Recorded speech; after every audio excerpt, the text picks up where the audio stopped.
नमस्कार दोस्तों, आप सभी का यहाँ हार्दिक स्वागत, हार्दिक अभिनंदन और डिजिटल मंच से जुड़े हुए सभी साथियों को सुप्रभात। एक विशेष कार्यशाला है ये, और इस विशेष कार्यशाला ये हिंदुस्तान भर की अपने आप में एक पहली कार्यशाला साबित होने जाएगी। दोस्तों, जैसा आप लोग जानते हैं आज 9 दिसंबर है और 9 दिसंबर 1946 को ही हमारी संविधान सभा की प्रथम बैठक हुई थी। 9 दिसंबर 1946 से 23 दिसंबर 1946 तक ये पहला सत्र चला। लगभग 15 दिन तक संविधान सभा के इस प्रथम सत्र में कई सारे मुद्दों पर चर्चा हुई। साथियों, अक्सर हम लोगों ने ये देखा है, हम लोगों ने ये पाया है कि समाज में संविधान सभा की विभिन्न प्रकार की समितियों के बारे में, संविधान सभा में हुई बहस के संदर्भ में कई प्रकार की भ्रांतियां रही है। उन भ्रांतियों को दूर करने हेतु हमारे जय नारायण व्यास विश्वविद्यालय के नेहरू स्टडी सेंटर ने एक पहल की है। संविधान सभा में वाकई में क्या हुआ, संविधान सभा में कौन सा प्रस्ताव किस सदस्य ने रखा, संविधान सभा के सदस्यों के उन प्रस्तावों के संदर्भ में क्या प्रतिक्रिया थी, इन सारे विषयों पर हूबहू जीवंत चर्चा करना बेहद जरूरी है। आज हमारे इस जीवंत चर्चा में हमारे साथ जुड़े हैं हमारे जय नारायण व्यास विश्वविद्यालय जोधपुर के कला संकाय के अधिष्ठाता, हिंदी विभाग के विभागाध्यक्ष और हमारे विश्वविद्यालय के सिंडिकेट सदस्य प्रोफेसर के.एल. रैगर साहब।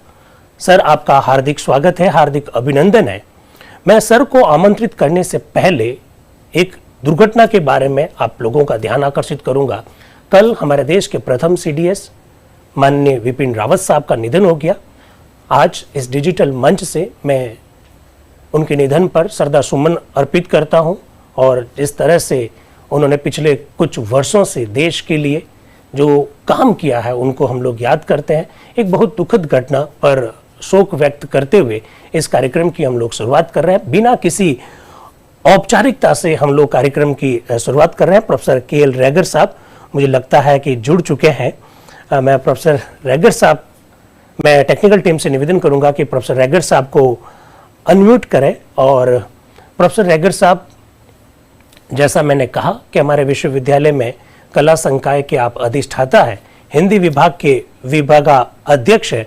मैं आपके सामने कुछ बातें रखना चाहूँगा कि प्रोफेसर रैगर साहब इतने सहज है, इतने सरल है। मैं प्रोफेसर रैगर साहब से निवेदन करूँगा कि वो अपना जो नाम है, जो हमें जो दिखाई दे रहा है वो कुछ और दिखाई दे रहा है, तो वो अपना नाम के.एल. रैगर लिख दे ताकि हमारी टेक्निकल टीम को मालूम पड़ जाए। Professor KL. रैगर साहब से मेरा निवेदन रहेगा। बहुत सहृदय व्यक्तित्व के धनी और इस प्रकार के व्यक्ति के अधीन काम करके हम लोगों को बहुत सीखने को मिलता है। प्रोफेसर रैगर साहब से मेरा निवेदन रहेगा कि वो अपना रीनेम कर ले ताकि हमारी technical team. Yes, professor Raigar साहब हमारे बीच जुड़ चुके हैं। सर, आपका बहुत बहुत स्वागत है। और जैसा मैंने कहा, ये हिंदुस्तान की ऐसी पहली कार्यशाला होने जा रही है जब संविधान सभा के हर मुद्दे पर, हर प्रस्ताव पर, हर घटना पर जीवंत चर्चा होगी। सर, आपका हार्दिक स्वागत, हार्दिक अभिनंदन। मैं चाहूंगा कि सर आप अपने उद्बोधन के माध्यम से आज इस कार्यशाला का उद्घाटन करें। मित्रों, प्रोफेसर के.एल. रैगर साहब आपसे रूबरू हो रहे हैं। जी सर। नमस्कार दिनेश जी।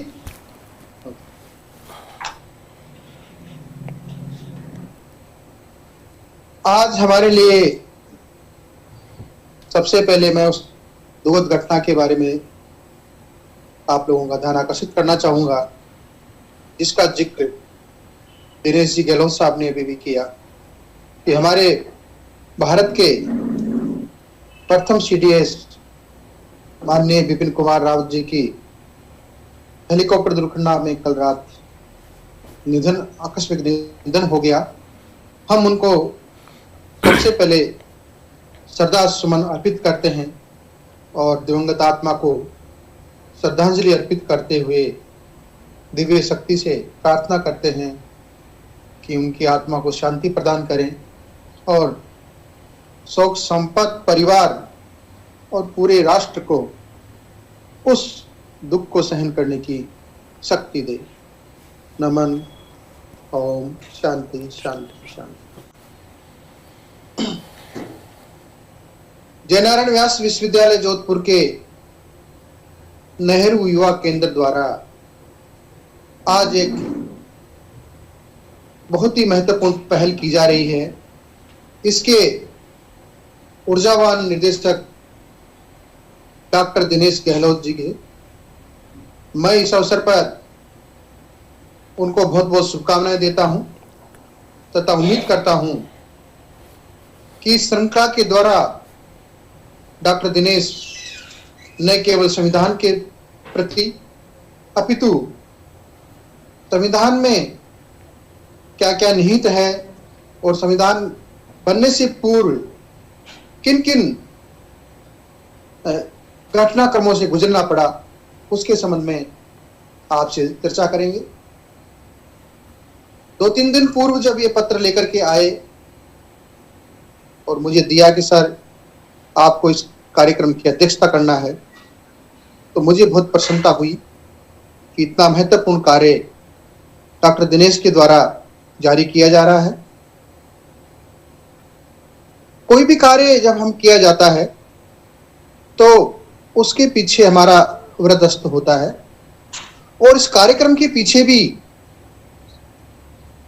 हमारा वृहदस्त हमारे विश्वविद्यालय के माननीय कुलपति प्रोफेसर पीसी त्रिवेदी साहब का है, जो न केवल एक महत्वपूर्ण एकेडमिशियन है अपितु उनका व्यक्तित्व इतना विराट और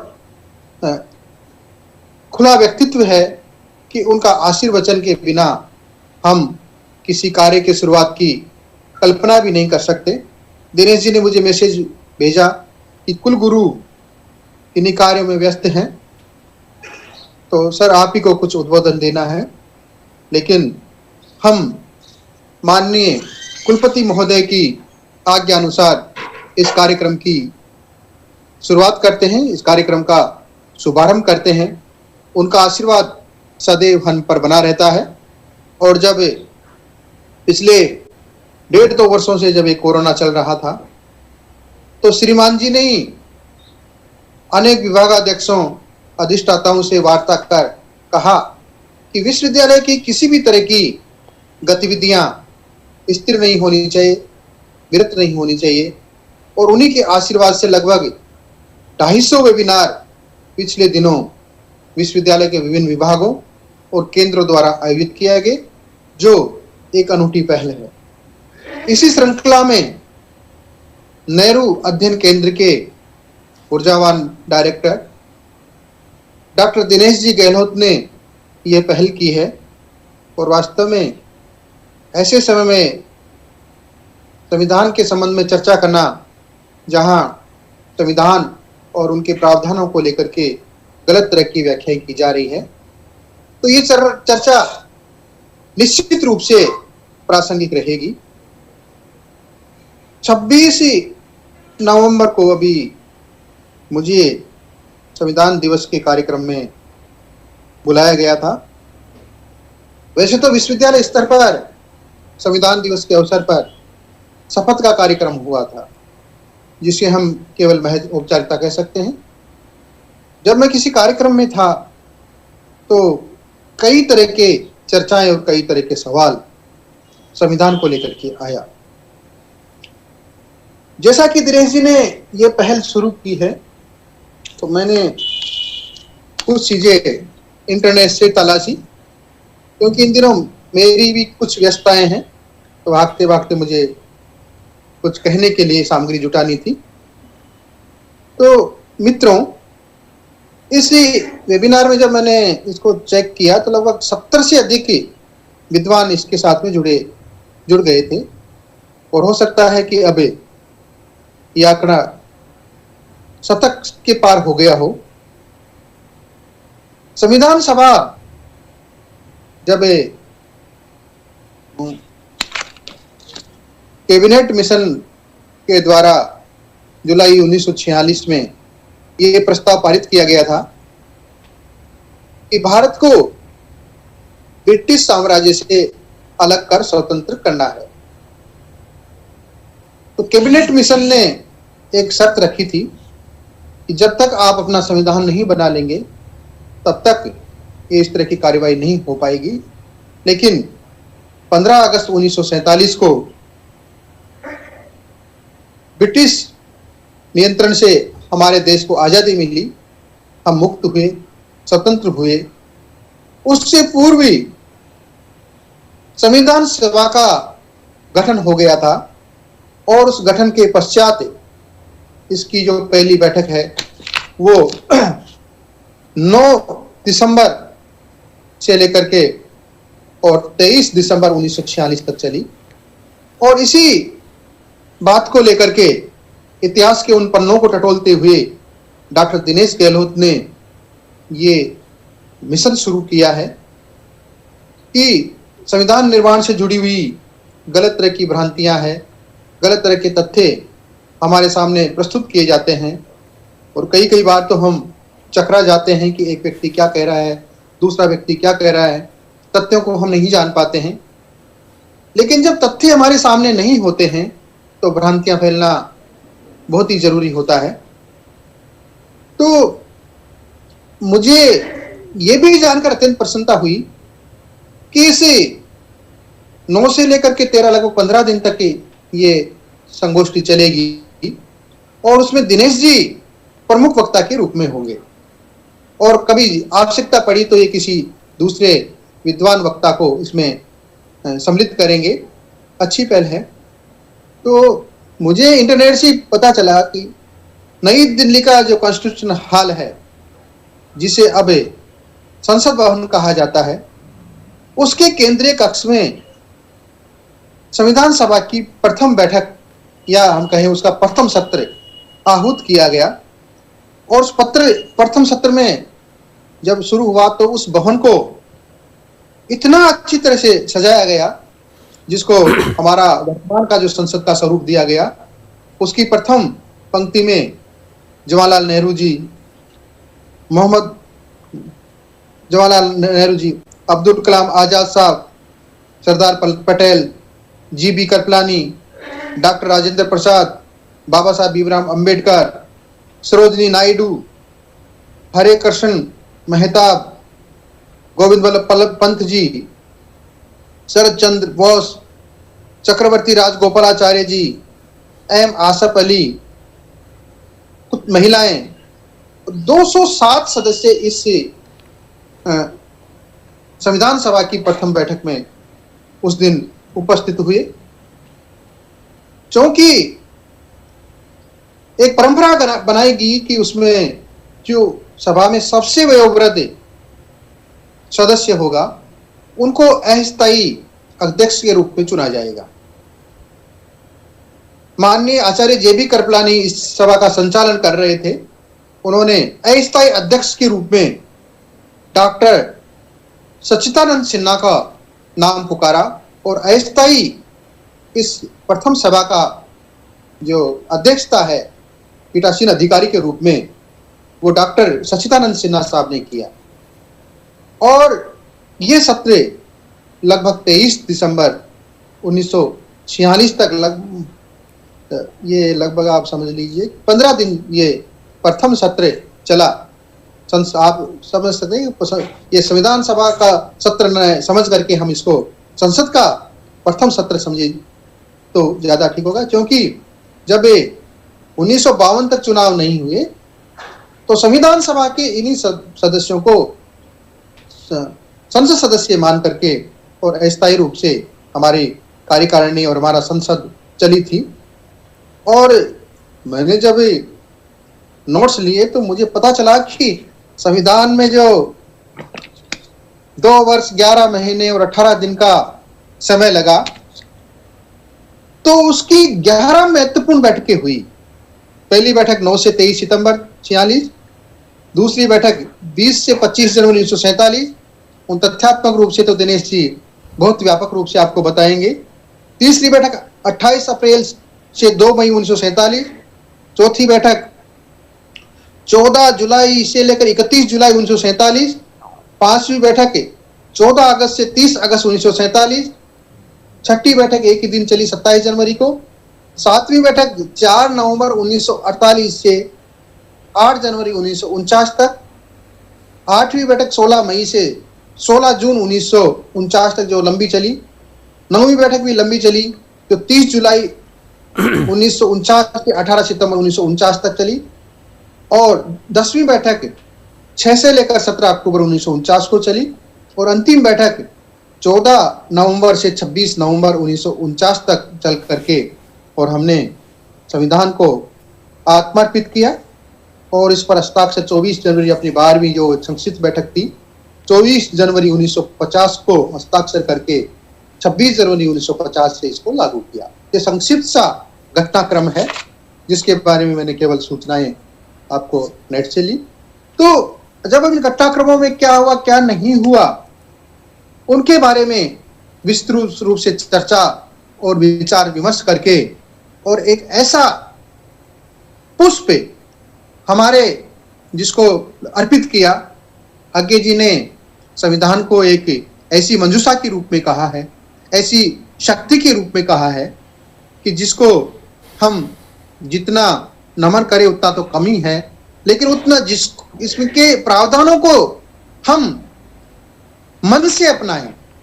और कोई भी, चाहे वो सरकार हो, कोई भी समिति हो, या संविधान को लागू करने वाली कोई भी संस्था हो, यदि हम संविधान को दिल से अंगीकार करके और इनके प्रावधानों को अपनाते हैं तो हम इस देश के लोगों को न्याय कर सकते हैं। मैं, क्योंकि ये उद्घाटन सत्र है और इसमें यदि बोलने की मुझे स्वतंत्रता है, लेकिन मैं इसका विद्वान नहीं हूं, और तथ्यात्मक रूप से मैं हमारे जो विद्वान वक्ता, युवा साथी, युवा आचार्य डॉक्टर दिनेश जी से ही निवेदन करूंगा कि इस कार्यक्रम को आगे बढ़ाएं, और इस कार्यक्रम की सफलता के लिए मैं हार्दिक रूप से आपको बहुत बहुत शुभकामनाएं देता हूं कि आपका कार्यक्रम अनवरत रूप से जारी रहे।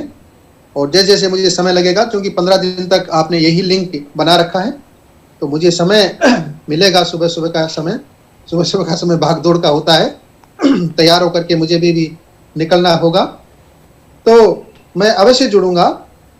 मुझे संविधान की उद्देशिका का जो प्रथम 4 शब्द है, हम भारत के लोग, वो बहुत ही पसंद आता है, और जहां भी मैं जाता हूं इन 4 शब्दों की मैं बात अवश्य करता हूं कि हम भारत के लोग किस रूप में संविधान को अंकित करते हैं।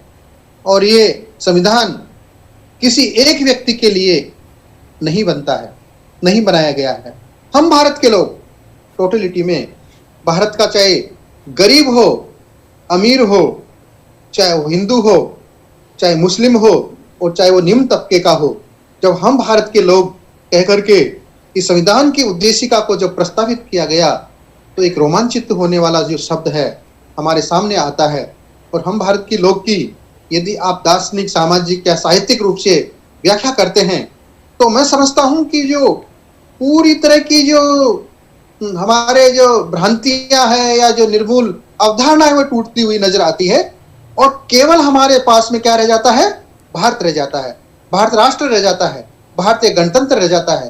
तो इस संविधान के आत्मा के अंतर्गत इतने महान शब्दों को, और एक एक शब्द जो है, जिस तरह से हम कोई डिजाइन बनाते हैं उसमें एक एक रत्न जड़ते हैं, हीरे जड़ते हैं, पन्ने जड़ते हैं, तो संविधान सभा ने जिस तरह से शब्दों को चुन चुन करके इसकी उद्देशिका में प्रस्तावित किया,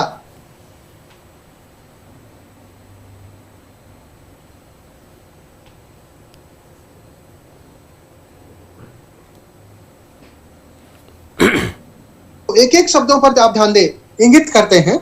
तो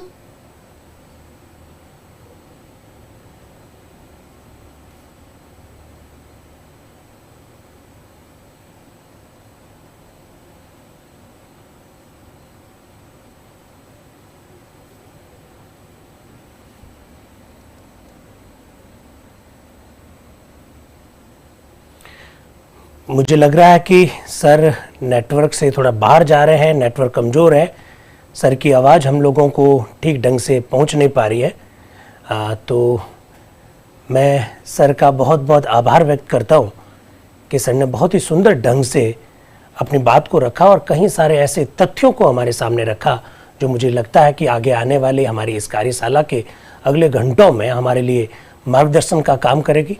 सर का बहुत बहुत आभार। जैसा मैंने कहा, हमारे विश्वविद्यालय में आप कला संकाय के अधिष्ठाता है और बहुत सरल और सहृदय के व्यक्ति है और हमेशा हमारा मार्गदर्शन करते हैं। सर, आज आपके उद्बोधन के माध्यम से इस हमारी कार्यशाला का जो उद्घाटन हुआ, मैं अपने सब डिजिटल मंच से जुड़े साथियों की ओर से आपका तहे दिल से आभार व्यक्त करता हूं और मैं पूरी अपेक्षा करता हूं, मुझे पूरा विश्वास भी है कि आगे आने वाले दिनों में आप हमारा इसी तरह से मार्गदर्शन करते रहेंगे। मैं सर का बहुत बहुत आभार व्यक्त करके अब कार्यशाला को आगे बढ़ाता हूं। साथियों, मेरे हाथ में ये एक पुस्तक है।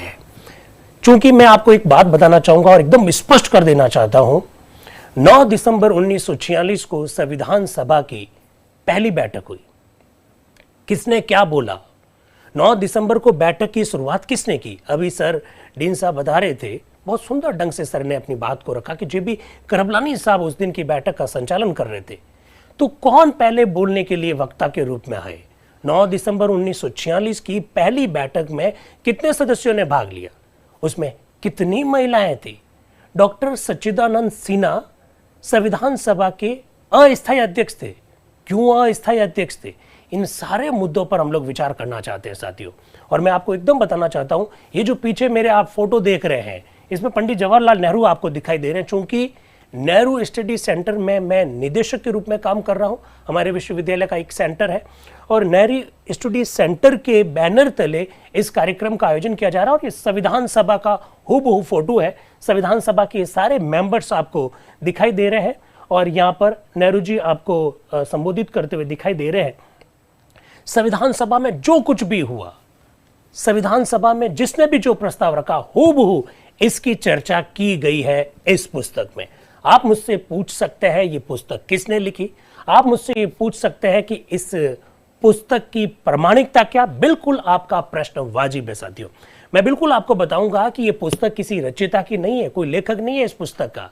ये पुस्तक किसी निजी व्यक्ति की नहीं है। ये पुस्तक है भारत सरकार द्वारा प्रकाशित, भारत सरकार के द्वारा प्रकाशित की गई पुस्तक है। अर्थात इसकी प्रामाणिकता पर किसी भी प्रकार का किसी को कोई संदेह नहीं होना चाहिए। संविधान सभा 9 दिसंबर 1946 से लगाकर, जैसा कि सर ने कहा, 24 जनवरी 1950 को जब संविधान सभा की जब अंतिम बैठक हुई, कुल मिलाकर 12 सत्र। एक बड़ा कंफ्यूजन सत्रों को लेकर भी है। 11 सत्र हुए, 12 सत्र हुए, इसको लेकर भी कंफ्यूजन है। मुझे पूरा विश्वास है कि आने वाले दिनों में कार्यशाला के अंतर्गत हम इन सारे कंफ्यूजन्स को, इन सारी भ्रांतियों को दूर करेंगे। तो आप इसकी प्रामाणिकता पर किसी भी प्रकार का संदेह ना करें। ये ना मैं बोल रहा हूं, ना कोई और व्यक्ति बोल रहा है, ये भारत बोल रहा है, भारत सरकार बोल रही है। तो किसने इसका प्रकाशन किया, इसके बारे में मैं आपको जानकारी देना चाहूंगा। और मैं एकदम बिल्कुल क्लियर करना चाहता हूं साथियों, बहुत नजदीक से जाकर जीवंत चर्चा, जैसा हुआ वैसा चर्चा हम लोग करना चाहते हैं। और बहुत सारी बातें आपको ऐसी जानने को मिलेगी जो आज तक आपने सुनी भी नहीं होगी। बिल्कुल संविधान सभा की पहली बैठक में एक मेरे मित्र प्रश्न पूछ रहे, चूंकि यूट्यूब के भी मेरे सामने चल रहे हैं तो मैसेज आ रहे हैं। हालांकि ये मैं बता देता हूं, जो जूम पर मीटिंग अटेंड करेगा सर्टिफिकेट उसी को मिलेगा, ये एकदम क्लियर होना चाहिए। तो यूट्यूब पर एक मेरे मित्र ने प्रश्न पूछा, सर संविधान सभा में भाग कितने लोगों ने लिया? अरे भाग आप छोड़िए, आंकड़े छोड़िए, हम आपको उनके नाम तक बताएंगे कि कौन किस एरिया से था। मद्रास से कितने लोग थे, कौन लोग थे, बॉम्बे से कौन लोग थे, बंबई से कौन था, बिहार से कौन था। डॉक्टर अंबेडकर साहब के बारे में अक्सर यह कहा जाता है कि वो बंगाल के थे कि बिहार के थे या बंबई से संविधान सभा में सदस्य थे। सारे कंफ्यूजन इस बार दूर करने हैं और हूबहू चर्चा हो रही है, किताब लेकर चर्चा हो रही है। तथ्यात्मकता का मतलब भरपूर तथ्यात्मकता आपको देखने को मिलेगी इस वर्कशॉप में। तो मैं आपके सामने एक ऐसा पेज लेके आ रहा हूं जिससे आपका पहला कंफ्यूजन दूर होगा। इसकी प्रामाणिकता जो है वो देख लीजिएगा, जरा देखिएगा क्या है इसकी प्रामाणिकता। ये लीजिए, कौन प्रकाशन कर रहा है इस पुस्तक का। खंड 1, पुस्तक संख्या 1, भारतीय संविधान सभा के विवाद की सरकारी रिपोर्ट, हिंदी संस्करण, वर्ष 2015 में भारत सरकार ने इसका पब्लिकेशन किया। क्या लिखा हुआ है? लोकसभा सचिवालय नई दिल्ली द्वारा पुनः मुद्रित, यानी पहले प्रकाशित हो रखी है, ये पुनः मुद्रित है। इस सेकंड इनका जो मुद्रण है वो है 9 दिसंबर 1946 से 23 दिसंबर 1946 तक का पहला जो सत्र है उसकी जानकारी आपको मिलेगी। जूम पर और जो यूट्यूब पर सभी साथी जो जुड़े हुए बहुत ध्यान से सुन लीजिएगा।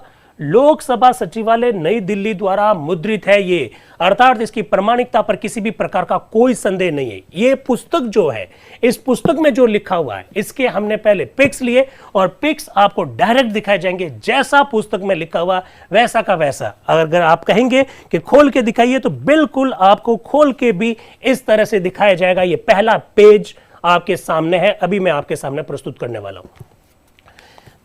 कुछ बातें मैं क्लियर करना चाहता हूं। 9 दिसंबर 1946 से लगाकर 23 दिसंबर 1946 तक संसद का ये, संविधान सभा का ये जो प्रथम सत्र हुआ, इसमें कुछ दिन संविधान सभा की बैठक नहीं हुई। जैसे 14 दिसंबर को बैठक नहीं हुई, जैसे 15 दिसंबर को बैठक नहीं हुई, जैसे 20 दिसंबर को बैठक नहीं हुई। तो जैसा आप लोगों से वादा किया कि 9 दिसंबर 1946 को जो हुआ उसकी चर्चा 9 दिसंबर 2021 को, 10 दिसंबर 1946 को जो हुआ उसकी चर्चा 10 दिसंबर 1946 को, 11 तारीख को जो हुआ उसकी चर्चा 11 दिसंबर 2021 को। फिर हम लोग क्या करेंगे? जिस दिन बैठक नहीं हुई उस दिन हम लोग क्या करेंगे? 14 को बैठक नहीं हुई, 15 तारीख को बैठक नहीं हुई, 20 दिसंबर को बैठक नहीं हुई, तो हम लोग क्या करेंगे?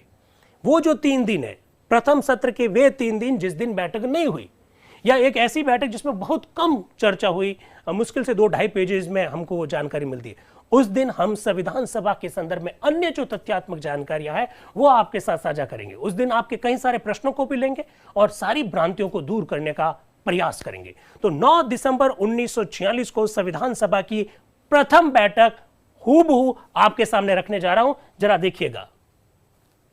ये वार है सोमवार, वार है सोमवार, 9 दिसंबर 1946। आप देख सकते हैं अंक 1 संख्या 1 भारतीय विधान परिषद। देखिए पहला जो कॉन्सेप्ट क्लियर हो रहा है, संविधान सभा के लिए जिस शब्द का प्रयोग किया जा रहा है वो शब्द क्या है?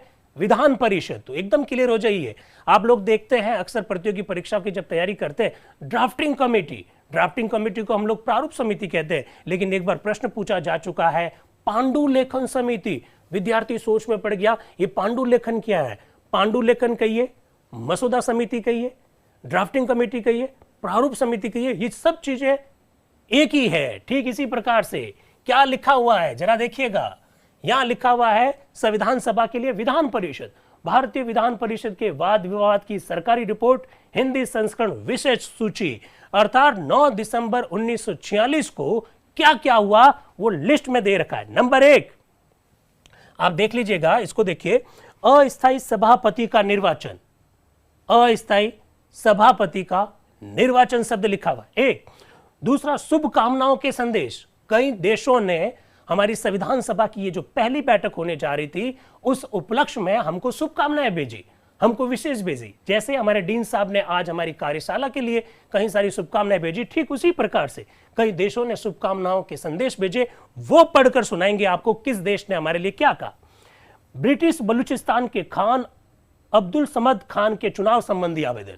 आप दोस्तों जानते हैं संविधान सभा का जब गठन हम लोग पढ़ते हैं, जिस दिन संविधान सभा का अवकाश रहा प्रथम सत्र में, उस दिन आपको बताएंगे कि कहां से कितने मेंबर लिए गए। उसमें हम कुर्ग के बारे में पढ़ते हैं, हम दिल्ली के बारे में पढ़ते हैं, हम उसमें अजमेर मेरवाड़ा के बारे में पढ़ते हैं, हम उसमें बलूचिस्तान के बारे में पढ़ते हैं।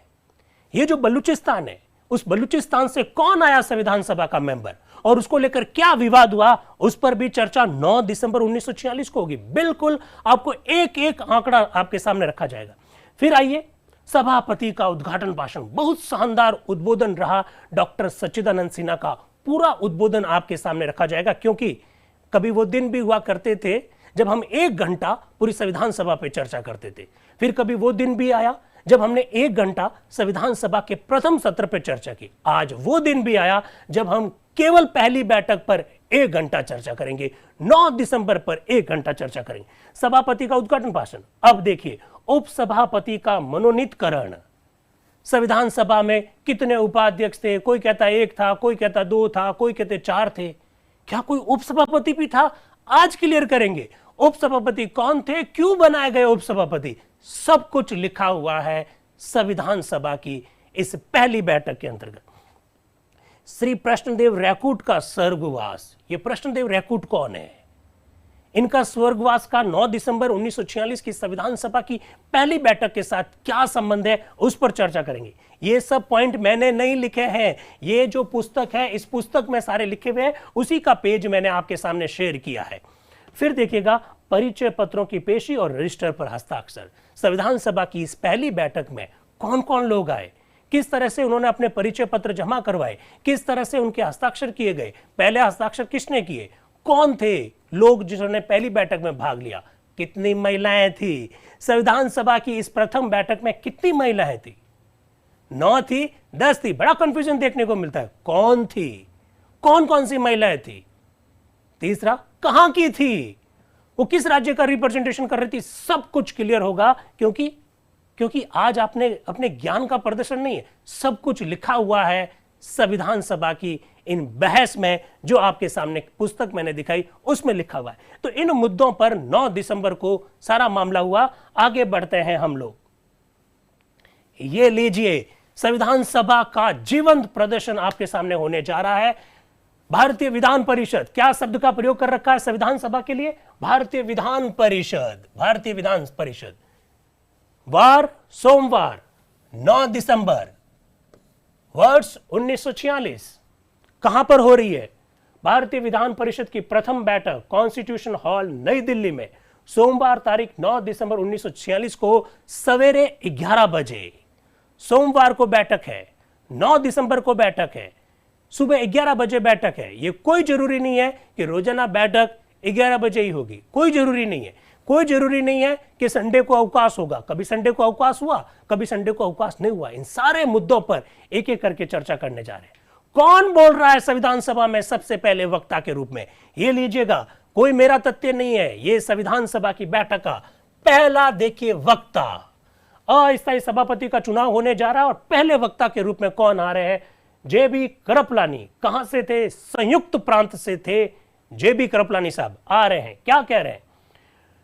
डॉक्टर सच्चिदानंद सिन्हा से अस्थायी सभापति वे के नाते सभापति का आसन ग्रहण करने का अनुरोध करते हुए आचार्य जेबी कृपलानी साहब डॉक्टर सच्चिदानंद सिन्हा से संविधान सभा के अस्थायी सभापति के रूप में अपना आसन ग्रहण करने का अनुरोध कर रहे हैं। क्या अनुरोध कर रहे हैं जरा देखिएगा, अनुरोध पूरा आपके सामने रखा जा रहा है। मित्रों, कौन बोल रहे हैं? कौन बोल रहे हैं? जेबी कृपलानी साहब संविधान सभा के पहले वक्ता के रूप में। मित्रों, इस ऐतिहासिक और शुभ अवसर पर आप लोगों की ओर से, देखिए क्या कह रहे हैं वो, आप लोगों की ओर से यानी संविधान सभा के मेंबर की ओर से। मित्रों, इस ऐतिहासिक और शुभ अवसर पर आप लोगों की ओर से मैं डॉक्टर सच्चिदानंद सिन्हा को आमंत्रित करता हूं कि वह अस्थायी सभापति, देखिए वह अस्थायी सभापति का आसन ग्रहण करें। कौन निवेदन कर रहे हैं? जेबी कृपलानी साहब। क्यों निवेदन कर रहे हैं? जवाब, कौन है डॉक्टर सच्चिदानंद सिन्हा? इसका जवाब हमको गूगल करने की आवश्यकता नहीं है, हमको किताबों में ढूंढने की आवश्यकता नहीं है, खुद जेबी कृपलानी साहब उनका परिचय दे रहे। जरा देखिएगा, अस्थायी सभापति का आसन ग्रहण करें। डॉक्टर साहब का परिचय देने की आवश्यकता नहीं है, उन्हें आप लोग जानते हैं, ऐसा वो कह रहे हैं।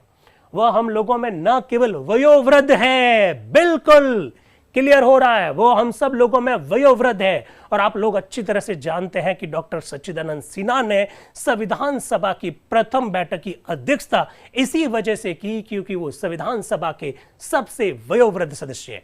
ऐसा जेबी कृपलानी साहब ना केवल कह रहे हैं बल्कि आगे आने वाले समय में 8 से 10 मिनट बाद में आप खुद जानेंगे कि ऐसा डॉक्टर सच्चिदानंद सिन्हा खुद भी कहेंगे। वह ना केवल वयोवृद्ध है वरन भारत के सबसे पुराने पार्लियामेंट्रियन है। आप सन 1910 से 1920 तक इंपीरियल लेजिस्लेटिव काउंसिल के सदस्य रह चुके हैं और इसके अलावा सन 1921 में आप सेंट्रल लेजिस्लेटिव असेंबली में न सिर्फ सदस्य बल्कि उसके उपसभापति भी थे। उसके बाद आप बिहार और उड़ीसा गवर्नमेंट में एग्जीक्यूटिव काउंसिल और अर्थ सदस्य रहे हैं, फिनेंस मेंबर रहे हैं। आगे जेबी कृपलानी साहब खुद कह रहे हैं कि डॉक्टर सच्चिदानंद सिन्हा जो फिनेंस मेंबर बने वो पहले व्यक्ति है, जहां तक मुझे याद है प्रथम भारतीय जो किसी प्रांतीय सरकार में अर्थ सदस्य बने। दोस्तों, अब आजकल सवाल इस प्रकार के आएंगे, डॉक्टर सच्चिदानंद सिन्हा के संदर्भ में क्या सत्य है क्या असत्य है, ऐसे प्रश्न पूछे जा सकते हैं। फिर क्या लिखा? वह डॉक्टर सिन्हा ही थे। आप जानते हैं कि शिक्षा के साथ साथ आपका खास संबंध है। आप 8 वर्षों तक पटना विश्वविद्यालय के कुलपति रहे हैं, वाइस चांसलर रहे हैं। ये सब परिचय मैं नहीं दे रहा हूं, ये परिचय कोई लेखक नहीं दे रहा है, ये सब परिचय जेबी कृपलानी साहब संविधान सभा में दे रहे हैं। इन सब बातों के अलावा आप लोग ये भी जानते हैं कि डॉक्टर सिन्हा सबसे पुराने कांग्रेसी है। सन 1920 तक आप बराबर कांग्रेस के सदस्य थे और एक समय आप इसके मंत्री भी रह चुके हैं। इसका मतलब डॉक्टर सच्चिदानंद सिन्हा जब संविधान सभा की पहली बैठकों की अध्यक्षता करेंगे उस समय वो कांग्रेसी नहीं है, उन्होंने दूसरा रास्ता अपना लिया। इसकी और साफ संकेत कर रहे हैं। क्या लिख रहे हैं? इन सब बातों के अलावा आप लोग ये भी जानते हैं कि डॉक्टर सिन्हा सबसे पुराने कांग्रेसी हैं। सन 1920 तक आप बराबर कांग्रेस के सदस्य थे। देखिए, ये जो कार्यशाला हम लोग आयोजित कर रहे हैं इसमें बहुत सारा कंफ्यूजन को दूर करना चाहते हैं। कुछ लोगों ने कहा था हमारी संविधान सभा के बारे में कि ये तो एक राजनीतिक दल का संगठन है। एक राजनीतिक दल का संगठन है या नहीं, उसका जवाब तो हम लोग बाद में देंगे, लेकिन अपने को मालूम होना चाहिए, अपने पास तथ्य होने चाहिए कि ऐसे कौन कौन लोग थे जिनका संबंध मूलतः कांग्रेस से था, ऐसे कौन कौन से लोग थे जिनका संबंध कांग्रेस से नहीं था। इशारा साफ साफ है, 1920 तक आप बराबर कांग्रेस के सदस्य थे। फिर देखिए, सन 1920 के बाद जब हम आजादी हासिल करने के लिए एक नई राह पर चले तो आप हमसे अलग हो गए। फिर भी आपने हमें कभी भी बिल्कुल छोड़ नहीं दिया। हमेशा से ही आप हम लोगों की मदद करते आ रहे हैं। आप कभी किसी दूसरे संगठन में शामिल नहीं हुए और आपकी सहानुभूति सदा हमारे साथ रही। ऐसा व्यक्ति इस विधान परिषद का अस्थायी सभापति होने का सर्वथा अधिकारी है। उनका कार्य है इस परिषद की कार्रवाई का उद्घाटन करना। देखिए, स्पष्ट संकेत दे रहे हैं जेबी कृपलानी साहब कि आपका कार्य सर क्या है कि इसका उद्घाटन करना है। आप संविधान सभा का उद्घाटन करने के लिए आ रहे हैं, बिल्कुल इशारा है। उनका कार्य है इस परिषद की कार्रवाई का उद्घाटन करना। यह काम अल्पकालीन है, देख लीजिएगा, साफ साफ लिखा हुआ है, यह काम अल्पकालीन है पर है बड़े महत्व का। ये वो कह रहे हैं खुद। हम लोग हर एक काम परमात्मा के मंगलमय आशीर्वाद से प्रारंभ करते हैं। अतः हम आदरणीय डॉक्टर सिन्हा से अनुरोध करेंगे कि वे इस आशीर्वाद का आह्वान करें ताकि हमारा काम सुचारू रूप से चले। और अब मैं पुनः आपकी ओर से डॉक्टर सिन्हा से सभापति के आसन ग्रहण करने का अनुरोध करता हूं। दोस्तों, मुझे पूरा विश्वास है, हालांकि वक्त बहुत लगेगा, लेकिन भारत के संविधान के संदर्भ में, संविधान सभा के गठन के संदर्भ में, विभिन्न सदस्यों के विचारों के संदर्भ में आपके जितने भी जो भ्रांतियां हैं इससे दूर हो जाएगी, क्योंकि ये प्राइमरी रिसोर्सेज है। ये हमारा जो स्रोत है वो प्राथमिक स्रोत है, किसी और पर डिपेंड रहने की जरूरत नहीं है। आगे देखिएगा, इसके बाद आचार्य कृपलानी ने डॉक्टर सच्चिदानंद सिन्हा को सभापति के आसन तक आदर के साथ पहुंचाया और हर्ष ध्वनि के बीच आप उस पर विराजमान हुए। हर्ष ध्वनि हुई और उसके बाद में डॉक्टर सच्चिदानंद सिन्हा सभापति के आसन पर विराजमान हुए। अब देखिएगा वो क्या कह रहे हैं। डॉक्टर सच्चिदानंद सिन्हा, माननीय सदस्य, आज मैं आपको शुभकामना के 3 संवाद सुनाता हूं। वो कह रहे हैं कि हमारी संविधान सभा को जो 3 मैसेज मिले हैं वो मैं 3 मैसेज आपको सुनाता हूं कि किन किन देशों से हमें मैसेज मिले, जो मुझे अमेरिका और चीन के जिम्मेदार राज्य के पदाधिकारियों और ऑस्ट्रेलिया की सरकार से प्राप्त हुए। अर्थात यूएसए से आया था, अर्थात चीन से आया था और एक ऑस्ट्रेलिया से आया था। ऐसा सच्चिदानंद सिन्हा पहले दिन की बैठक में कह रहे हैं।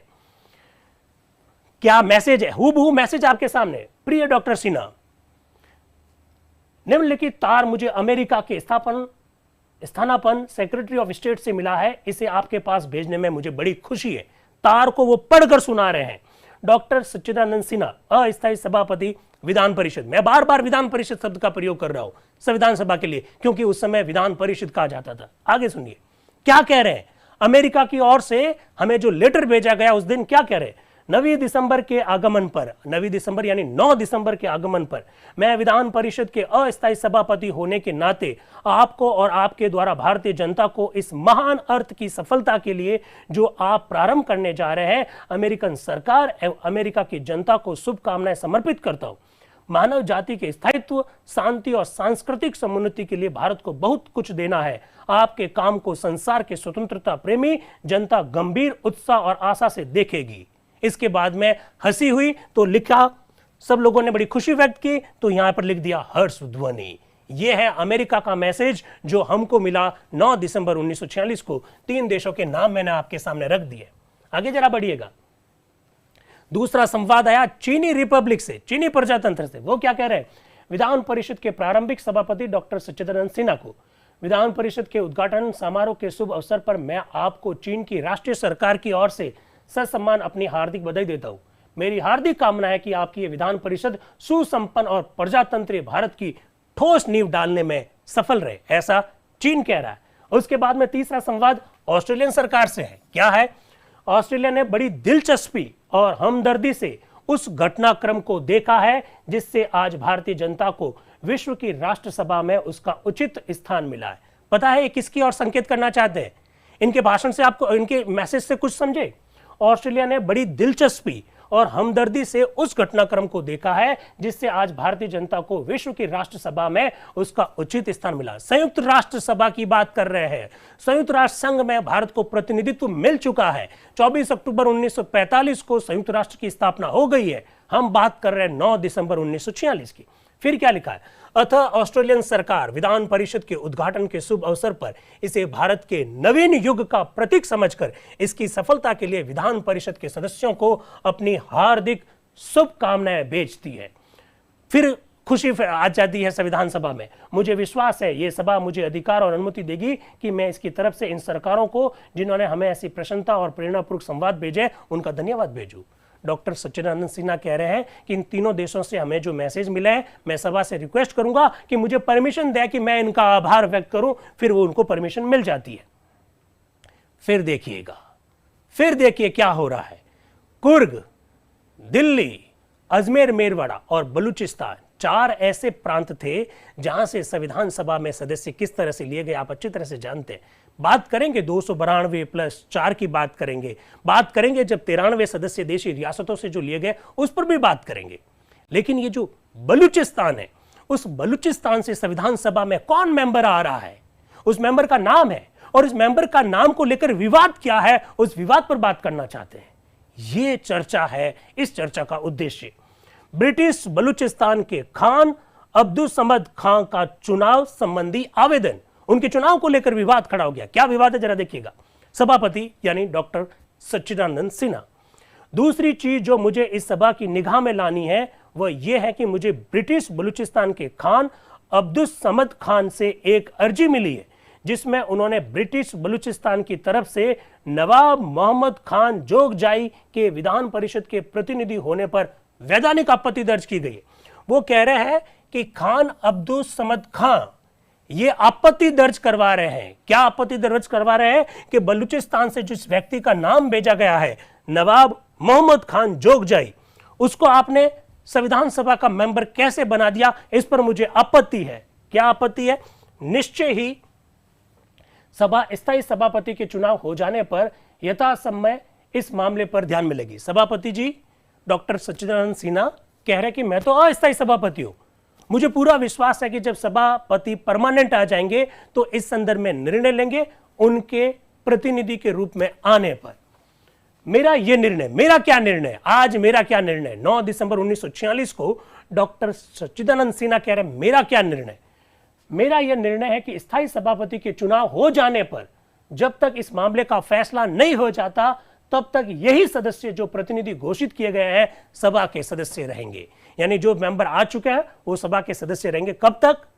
जब तक कि नए सभापति का चुनाव नहीं हो जाता। फिर देखिए कार्यक्रम का दूसरा विषय अस्थायी सभापति का उद्घाटन विषयक भाषण है। मतलब वो कह रहे हैं अब मुझे अस्थायी सभापति जो हो मुझे अब उद्घाटन भाषण देना है। ये आज का कार्यक्रम का दूसरा विषय है। आगे देखिएगा बिल्कुल कॉन्सेप्ट क्लियर होगा। आज इतना जबरदस्त कॉन्सेप्ट क्लियर होने वाला है जो कभी भी नहीं हो पाएगा। और वो क्या है? सच्चिदानंद सिन्हा खुद कह रहे हैं, क्या कह रहे हैं कि मैं उद्घाटन भाषण देने जा रहा हूं और सभा मुझे अनुमति देगी इस बात की कि अगर मैं थक जाऊं, सुनिएगा, अगर मैं थक जाऊं तो मेरा लिखा हुआ जो भाषण है, मेरा जो टाइप किया हुआ भाषण है वो संविधान सभा के संवैधानिक सलाहकार सर BN राव पढ़ेंगे। डॉक्टर सच्चिदानंद सिन्हा बिल्कुल वयोवृद्ध थे और वयोवृद्ध होने की वजह से ही वो संविधान सभा के अस्थायी अध्यक्ष बने। वो साफ कह रहे हैं कि डॉक्टर ने मुझे मना कर रखा है, मैं ज्यादा बोल नहीं सकता हूं, इसलिए आज जो मुझे उद्घाटन भाषण देना है अगर मैं थक जाता हूं तो मैं सर BN राव को कहूंगा कि मेरा जो लिखा हुआ भाषण वो पढ़ ले। जरा देख लीजिएगा। मैं यथाशक्ति कोशिश करूंगा कि सारा भाषण पढ़कर सुना दो, पर यदि इसमें मुझे थकावट मालूम हुई तो आप कृपया मुझे अनुमति दें कि भाषण की टाइप की हुई प्रति सर BN राव को दे दूं, जिन्होंने बड़ी कृपा करके मेरी तरफ से इसे पढ़ लेने का भार स्वीकार किया, परंतु मुझे आशा है कि मैं ऐसा अवसर नहीं दूंगा। वो कह रहे हैं, हालांकि मुझे थकावट होती है लेकिन मुझे पूरा विश्वास है कि मैं शायद पढ़ लूंगा। अगर नहीं पढ़ पाता हूं तो सर BN राव मेरी तरफ से भाषण पढ़ेंगे। पता है मैं सब चीजें आपसे ये क्यों शेयर कर रहा हूं? इससे मालूम पड़ेगा कि संविधान सभा में एक उपसभापति भी बनाया गया। आज ही बनाएंगे, अभी बनाएंगे। क्यों बनाएंगे उस पर चर्चा कर रहे हैं और एकदम कॉन्सेप्ट क्लियर हो रहा है कि ऐसा करने के पीछे क्या कारण रहे। आगे बढ़ते हैं। सभापति का उद्घाटन भाषण। अब डॉक्टर सच्चिदानंद सिन्हा अपना उद्घाटन भाषण देने जा रहे हैं। बड़ा जबरदस्त भाषण है उनका। कहीं सारी पुस्तकों का वो उल्लेख करेंगे और एक बहुत गजब की चीज बताने जा रहा हूं। हमारी संविधान सभा की तुलना करेंगे अलग अलग देशों की संविधान सभा के साथ। वो इंग्लैंड के साथ तुलना करेंगे, वो अमेरिका के साथ तुलना करेंगे, वो स्विट्जरलैंड के साथ तुलना करेंगे, वो फ्रांस के साथ तुलना करेंगे और तुलना करते करते वो बताएंगे कि किस संविधान में क्या कमी है, इसलिए हमारी तुलना किसके साथ ठीक रहेगी। ऐसा वो अपने भाषण में बताते हैं डॉक्टर सच्चिदानंद सिन्हा। सब कुछ क्लियर हो जाएगा। जो लोग कहते हैं कि भारत के संविधान तो कट एंड पेस्ट है, जवाब धीरे धीरे मिलेगा। इसके लिए आपको संविधान सभा की संपूर्ण बहस देखनी पड़ेगी। आज हम पहले सत्र का पहले दिन की बैठक आपके सामने ला रहे हैं। जरा उनका भाषण सुनिएगा। प्रथम भारतीय विधान परिषद के माननीय सदस्यों, मुझे अपनी विधान परिषद का प्रथम सभापति स्वीकार करने के लिए आप सब सहमत है, इसके लिए मैं आपका बड़ा ही आभारी हूं। इसमें इस सभा के प्रारंभिक कार्यक्रम को, जैसे स्थायी सभापति का चुनाव, वो कह रहे हैं मेरा क्या क्या काम है, जैसे स्थायी सभापति का चुनाव, कार्य संचालन के लिए नियम निर्माण, विभिन्न समितियों की स्थापना, परिषद की कार्रवाई जो स्वतंत्र भारत के लिए एक उपयुक्त और स्थायी विधान बनाकर आपके प्रयास को सफल करेगी, गुप्त रखने या प्रकाशन देने आदि का कार्य मैं संपादित करूंगा। वो कह रहा है कि मेरा काम क्या है। पहले दिन आपने मुझे अस्थायी सभापति बनाया, तो मेरा काम है स्थायी सभापति का चुनाव करना। मेरा काम है संविधान सभा किस तरह से काम करेगी उसके लिए विभिन्न प्रकार की समितियों का गठन करवाना। मेरा काम है संविधान सभा के लिए नियम समिति बनाना और संविधान सभा के कार्य गोपनीय रहेंगे या इसका प्रकाशन रहेगा, इन सब के बारे में निर्णय लेना, ये मेरा काम है। उन्होंने अपना ज्यूरिसडिक्शन, उन्होंने अपना क्षेत्राधिकार बिल्कुल अपने भाषण की पहली पंक्तियों में ही स्पष्ट कर दिया। आपकी महती कृपा के प्रति प्रशंसात्मक भावना व्यक्त करते हुए मैं अपनी एक और अनुभूति को छिपा नहीं सकता। वह है, ऐसा अनुभव करता हूं अवश्य ही लघुता की महत्ता से तुलना होगी कि वर्तमान अवसर में मैं अपने को उसी स्थिति में पाता हूं जिसमें लॉर्ड पामस्टन।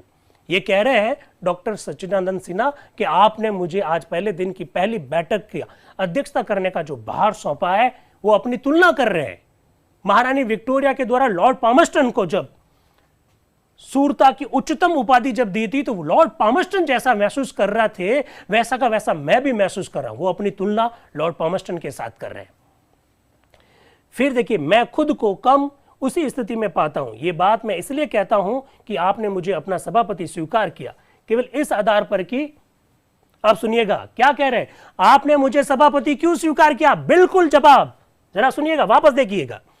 मैं खुद को उसी स्थिति में पाता हूं। यह बात मैं इसलिए कह रहा हूं कि आपने मुझे अपना सभापति स्वीकार किया केवल इस आधार पर कि मैं इस सभा का सबसे वयोवृद्ध सदस्य हूं। बिल्कुल कॉन्सेप्ट क्लियर होना चाहिए कि डॉक्टर सच्चिदानंद सिन्हा संविधान सभा के पहले जो अध्यक्ष बने, जो कि अस्थायी अध्यक्ष बने, वो क्यों बने? वो कह रहे हैं कि मुझे मालूम है मैं इस सभा का सबसे वयोवृद्ध सदस्य हूं, इसी वजह से आपने मुझे आज की बैठक करने की अध्यक्षता करने की जिम्मेदारी दी। बिल्कुल क्लियर है। फिर कह रहा, चाहे जिन कारणों से भी आपने मुझे सभापति चुना हो, मैं इसके लिए आपका हृदय से आभारी हूं। सार्वजनिक सेवाओं के लिए मुझे इस दीर्घ जीवन में अनेक सम्मान मिले, सार्वजनिक सेवाएं करते हुए मुझे अनेक सम्मान मिले, लेकिन आज जितना सम्मान मुझे जीवन में कभी भी नहीं मिला, ऐसा डॉक्टर सच्चिदानंद सिन्हा कह रहा है। जब हम कभी संविधान सभा के सदस्यों के लिए जब देवदूत थे, देवता पुरुष थे, देवतुल्य थे जैसे शब्दों का प्रयोग कर रहे हैं, तो आप जरा देखिएगा डॉक्टर सच्चिदानंद सिन्हा क्या कह रहे हैं। वो कह रहे हैं कि मेरी जिंदगी में मुझे जितने भी उपाधियां मिली, सम्मान मिला, उसमें सबसे बड़ा सम्मान आज जो आपने मुझे दिया वो है।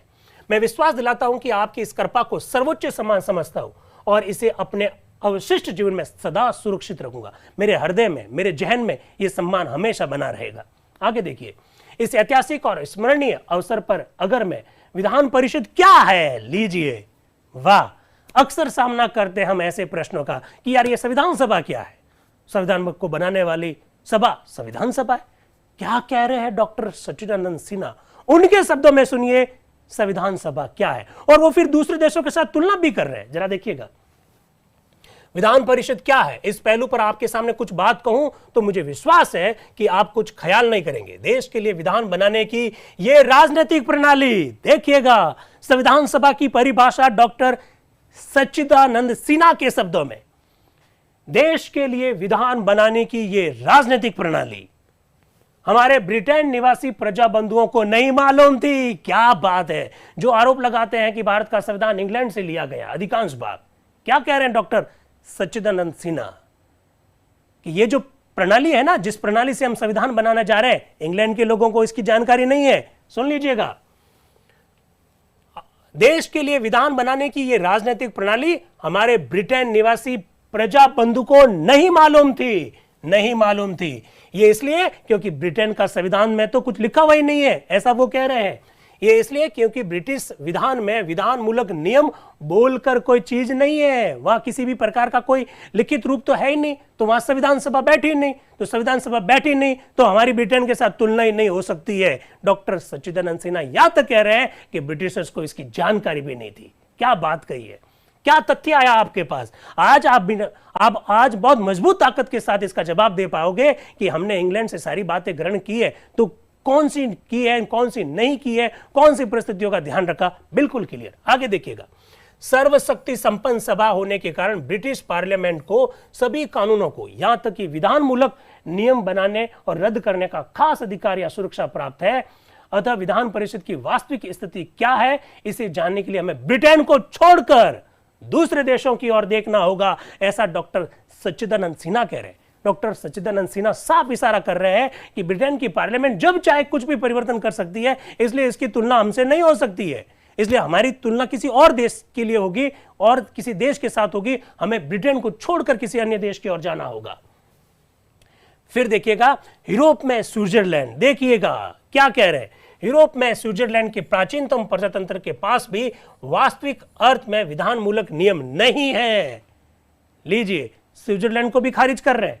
फिर कह रहे हैं क्योंकि ये कई शताब्दियों पहले ऐतिहासिक कारणों और घटनाओं के वशवर्ती हो, अपने आज के आकार से कहीं अधिक छोटे आकार में उत्पन्न हुआ था। जो भी हो, स्विट्जरलैंड की वर्तमान वैधानिक प्रणाली ने कई उल्लेखनीय और उपदेशात्मक बातों की पूर्ति की है, जिनकी सिफारिश बड़े बड़े योग्य अधिकारियों और विद्वानों ने भारतीय विधान निर्माताओं से की है। मुझे विश्वास है ये सभा स्विस विधान को ध्यान से मनन करेगी। देखिएगा, स्विस संविधान को ध्यान से मनन करेगी और स्वतंत्र भारत के उपयुक्त विधान के निर्माण में लाभ उठाने के लिए इसका उपयोग करने की कोशिश करेगी। उपयुक्त मतलब जो भारत की परिस्थितियों के लिए अनुकूल हो, उसके लिए हम सब चीजों को ग्रहण कर सकते हैं। यूरोप का एकमात्र दूसरा राज्य जिसके विधान की और सुविधा प्राप्ति के लिए हम दृष्टि डाल सकते हैं वो है फ्रांस, क्योंकि फ्रांस में संविधान सभा की भांति फ्रांसीसी राष्ट्रीय परिषद के नाम से 1789 में जब उसकी बैठक बुलाई थी, तो वहां पर जिस तरह से संविधान का निर्माण हुआ, उस तरह का संविधान निर्माण भारत में भी हो रहा है। इसकी ओर संकेत कर रहे हैं डॉक्टर सच्चिदानंद सिन्हा। फ्रांसीसी राष्ट्रीय परिषद की जो बैठक बुलाई, जिसमें फ्रेंच राजतंत्र को उखाड़ फेंकने का में सफल हुआ, और फिर तब से समय समय पर फ्रांसीसी गणतंत्र प्रणाली परिवर्तित होती आई और फिलहाल भी ये कम निर्माण की प्रक्रिया में है। अतः यद्यपि विधान मूलक नियमों से संबंध रखने वाली फ्रांसीसी प्रणाली के अध्ययन से आप उतना लाभ नहीं उठा सकते हैं जितना कि स्विस प्रणाली के अध्ययन से। साफ साफ संकेत कर रहे हैं कि फ्रांस में भी संविधान के निर्माण के लिए एक परिषद की बैठक बुलाई गई थी, वहां पर भी राजतंत्र को उखाड़ फेंका गया, लेकिन वहां लगातार चेंज होते रहते हैं। आप लोग जानते हैं फ्रांस के गणतंत्र के बारे में कितनी बार उसमें आमूलचूल परिवर्तन हुए। फिर वो कह रहे हैं कि नहीं, फ्रांस की तुलना में हम थोड़ा स्विट्जरलैंड से ज्यादा ग्रहण कर सकते हैं, ऐसा डॉक्टर सच्चिदानंद सिन्हा कह रहे हैं। आगे चलिए, फ्रांसीसी विधान निर्माता जो 1789 में अपने देश के प्रथम विधान परिषद में सम्मिलित हुए थे, वे इससे 2 वर्ष पूर्व 1787 में फिलाडेल्फिया में होने वाले अमेरिकन विधान निर्माताओं के ऐतिहासिक विधान सम्मेलन की कार्रवाई से वस्तुतः स्वयं बहुत प्रभावित थे। लो कर लो बात, क्या बात कही है, क्या कह रहे हो कि हमारे संविधान वहां से ग्रहण कर लिया, वहां से ग्रहण कर लिया। डॉक्टर सच्चिदानंद सिन्हा क्या कह रहे हैं कि भैया फ्रांस वाले जो संविधान का निर्माण कर रहे हैं वो भी तो किसी से प्रभावित हो रहे हैं। वो किससे प्रभावित हो रहे हैं जरा देखिएगा। फ्रांसीसी विधान निर्माता जो 1789 में अपने देश की प्रथम विधान परिषद अर्थात प्रथम संविधान सभा के रूप में एकत्रित हुए, वे भी उससे 2 साल पहले 1787 में अमेरिका में जो हुआ उसकी बैठक का हिस्सा बने थे। अरे ऐसे कौन सा देश है जो सब कुछ पहले से तय कर लेता है, उसको किसी से सीखने की आवश्यकता नहीं। ऐसा कभी होता नहीं है, हर देश किसी न किसी से सीखता है। डॉक्टर सच्चिदानंद सिन्हा उसी की ओर संकेत कर रहे हैं। फिर देखिएगा, मैंने ऊपर चर्चा की है कि ब्रिटिश कॉमनवेल्थ के उपनिवेशों के स्वायत्त शासन प्राप्त विधान अगर अमेरिकी विधान की हूबहू प्रति नहीं है तो कम फोटोकॉपी नहीं है तो कम से कम बहुत हद तक उसी के आधार पर बने। लीजिए क्या कह रहे हैं डॉक्टर सच्चिदानंद सिन्हा। भारत का संविधान तो 1950 में बनकर तैयार होगा और लागू होगा। डॉक्टर सच्चिदानंद सिन्हा 9 दिसंबर 1946 की इस बैठक में क्या कह रहे हैं, मैंने ऊपर चर्चा की है, ब्रिटिश कॉमनवेल्थ के उपनिवेशों के स्वायत्त शासन प्राप्त विधान अगर अमेरिकी विधान की हूबहू कॉपी नहीं है तो कम से कम बहुत हद तक उसके आधार पर ही बने। अरे भाई, एक अच्छे संविधान पर किसी का कोई हुकूक थोड़ी होता, किसी का कब्जा थोड़ी होता है। कोई भी देश किसी भी अच्छे संविधान से अच्छी बातों को अपने देश की परिस्थितियों के अनुरूप ग्रहण कर सकते हैं। 9 दिसंबर 1946 को डॉक्टर सच्चिदानंद सिन्हा का ये जो उद्घाटन भाषण है सभापति के रूप में, जो पहला जो भाषण है, उसी से सब कुछ स्पष्ट हो रहा है। फिर वो कनाडा का उल्लेख करते हैं। ये सारी बातें यहां पर लिखी हुई है। इसलिए दोस्तों, संविधान सभा क्या थी, क्या उनकी फिलॉसफी थी, संविधान निर्माता कैसे लोग थे, उनको समझने के लिए पूरा संविधान सभा की बहस में घुसना पड़ेगा, तब जाकर समझ में आएगा कि भारतीय संविधान सबसे खूबसूरत दस्तावेज किस तरह से है। आगे जरा बढ़िए। फिर क्या कह रहे हैं, अमेरिका की विधान प्रणाली ऑस्ट्रेलिया और दक्षिण अफ्रीका के विधान निर्माण की योजनाओं में कमी विवृत की गई है। इससे स्पष्ट है कि सन 1787 में फिलाडेल्फिया में समवेत अमेरिकी सम्मेलन का परिणाम विभिन्न देशों के स्वतंत्र संघ शासन विधान के बनाने में आदर्श स्वरूप माना गया था। डॉक्टर सच्चिदानंद सिन्हा कह रहे हैं कि 1787 में अमेरिका में संविधान निर्माण के लिए जो सभा हुई, वहां पर जो चर्चा हुई, जिस तरह का वहां विधान बना, दुनिया के अनेक देशों के लिए वो एक मॉडल के रूप में माना गया था। जब दुनिया के अनेक देशों के लिए मॉडल के रूप में माना गया तो हमारे लिए वो मॉडल हो, इसमें क्या किसी को प्रॉब्लम हो सकती है? इन्हीं कारणों से मैंने ये उचित समझा कि आपका ध्यान, मैं नहीं कह रहा हूं, डॉक्टर सच्चिदानंद सिन्हा कह रहे हैं, इन्हीं कारणों से मैंने ये उचित समझा कि आपका ध्यान अमेरिका की विधान प्रणाली और विधान मूलक नियमों की ओर आकृष्ट करूं, कि आप ध्यान से उसका अध्ययन करें, इसलिए नहीं कि आप उसे पूर्णतः ग्रहण करें। क्या सुंदर बात कही है।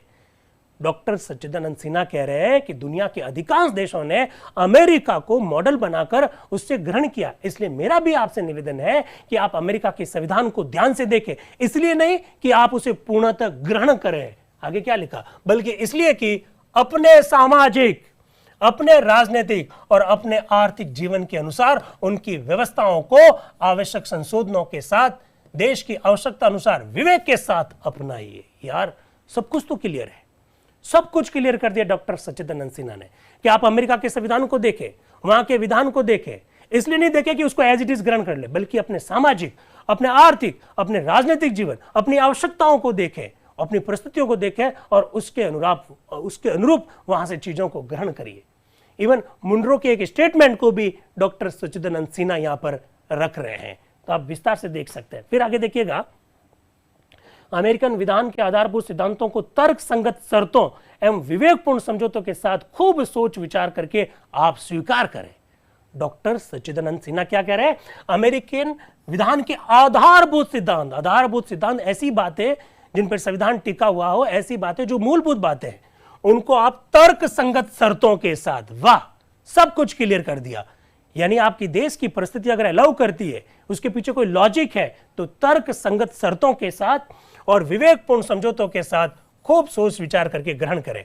ऐसे ही सिफारिशें करते हुए बहुत अच्छा होगा कि मैं उस विषय के सर्वोच्च ब्रिटिश विद्वान, किसकी बात कर रहे हैं, वो ब्राइस की बात कर रहे हैं, कि उल्लेखनीय कथन को यहां उद्गत कर दूं जो उन्होंने अपनी अमर पुस्तक अमेरिकन कॉमनवेल्थ में लिखा है। क्या लिखा है?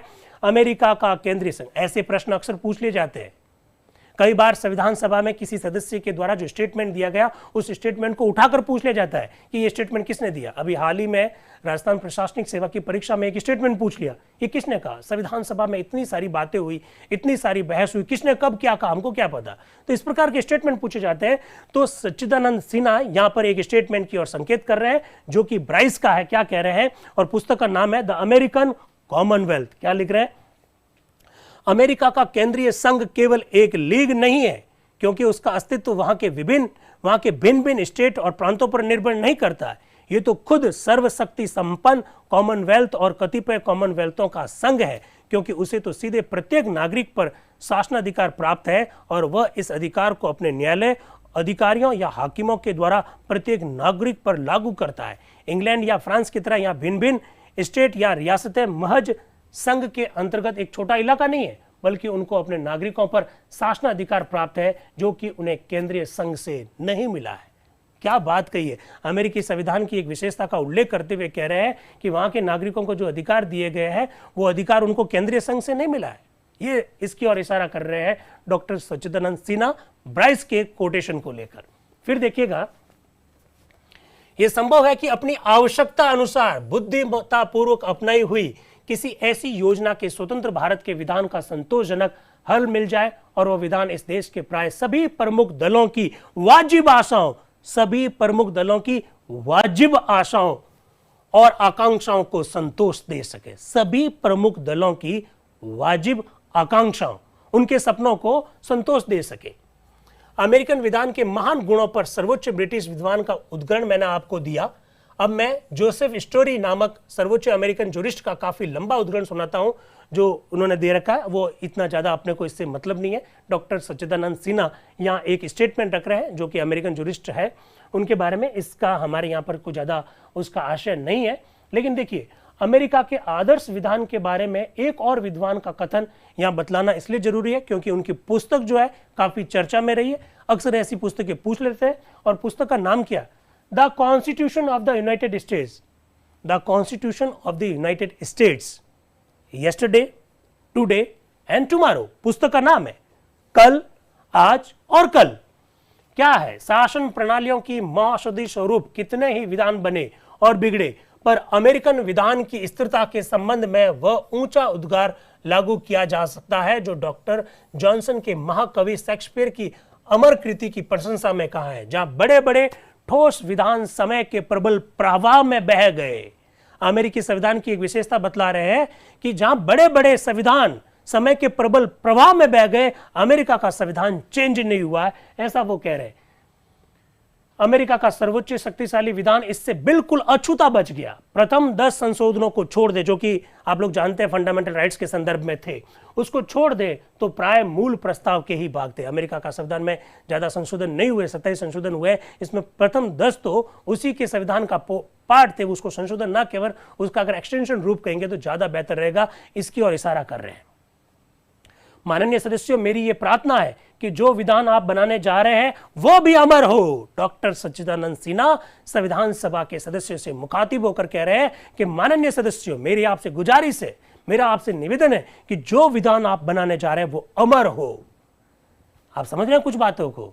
जब हमारी संसद संविधान में संशोधन करती है और जब केशवानंद भारती बनाम केरल राज्य 1973 के मामले में सुप्रीम कोर्ट बेसिक स्ट्रक्चर की जब डॉक्ट्रिन देता है, तो सुप्रीम कोर्ट को क्या सपना आता है कि बेसिक स्ट्रक्चर नाम का भी कोई एक होना चाहिए सिद्धांत? सुप्रीम कोर्ट ये प्रेरणा कहां से लेता है? सुप्रीम कोर्ट प्रेरणा लेता है संविधान सभा के सदस्यों की भावना से। संविधान सभा के सदस्य क्या चाह रहे थे जरा देखिएगा। माननीय सदस्यों, मेरी यह प्रार्थना है कि जो विधान आप बनाने जा रहे हैं वह भी अमर हो। यदि मानव कृति ऐसा महत्व पाने का वस्तुतः अधिकारी हो सकती है और ऐसा प्रबल शक्ति संपन्न हो कि वर्तमान और भविष्य की तमाम विनाशकारी शक्तियों को पददलित कर दे। ये कुछ बातों की और संकेत कर रहे हैं डॉक्टर सच्चिदानंद सिन्हा। बेसिक स्ट्रक्चर की डॉक्ट्रिन जो आ रही है वो किस तरह से आ रही है, डॉक्टर सच्चिदानंद सिन्हा संविधान सभा के सदस्यों से आह्वान करते हुए कह रहे हैं कि आप ऐसा विधान बनाइए जो अमर रहे, अमर रहे। फिर देखिएगा एक बहुत महत्वपूर्ण फैक्ट आपके सामने साझा कर रहा हूं साथियों। अक्सर हम लोग ये कहते हैं कि महात्मा गांधी जी ने संविधान सभा की बात पहली बार कही, अक्सर हम लोग कहते हैं। ये कहां से लाए फैक्ट? उसकी और डॉक्टर सच्चिदानंद सिन्हा भी इशारा कर रहे हैं। और वो क्या इशारा कर रहे हैं? अक्सर हम लोग बातचीत करते करते ये भी कहते हैं कि गांधी जी ने संविधान सभा का पहली बार उल्लेख किया, हालांकि संविधान सभा जैसे शब्द का प्रयोग नहीं किया, ऐसा भी हम लोग कहते हैं।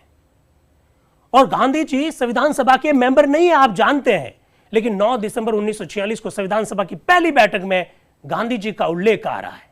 किस तरह से उल्लेख आ रहा है जरा देखिएगा। और फिर किस तरह से गांधी जी का 1922 में जो दिया गया स्टेटमेंट है उससे हम ये विचार ग्रहण करते हैं कि संविधान सभा की बात किसने की। फिर हम स्वराज पार्टी पर आते हैं, फिर हम कांग्रेस पार्टी पर आते हैं, फिर कांग्रेस पार्टी के विभिन्न जो मीटिंग्स हुई उसके ऊपर आते हैं। पहले और इशारा कौन कर रहा है जरा देखिएगा।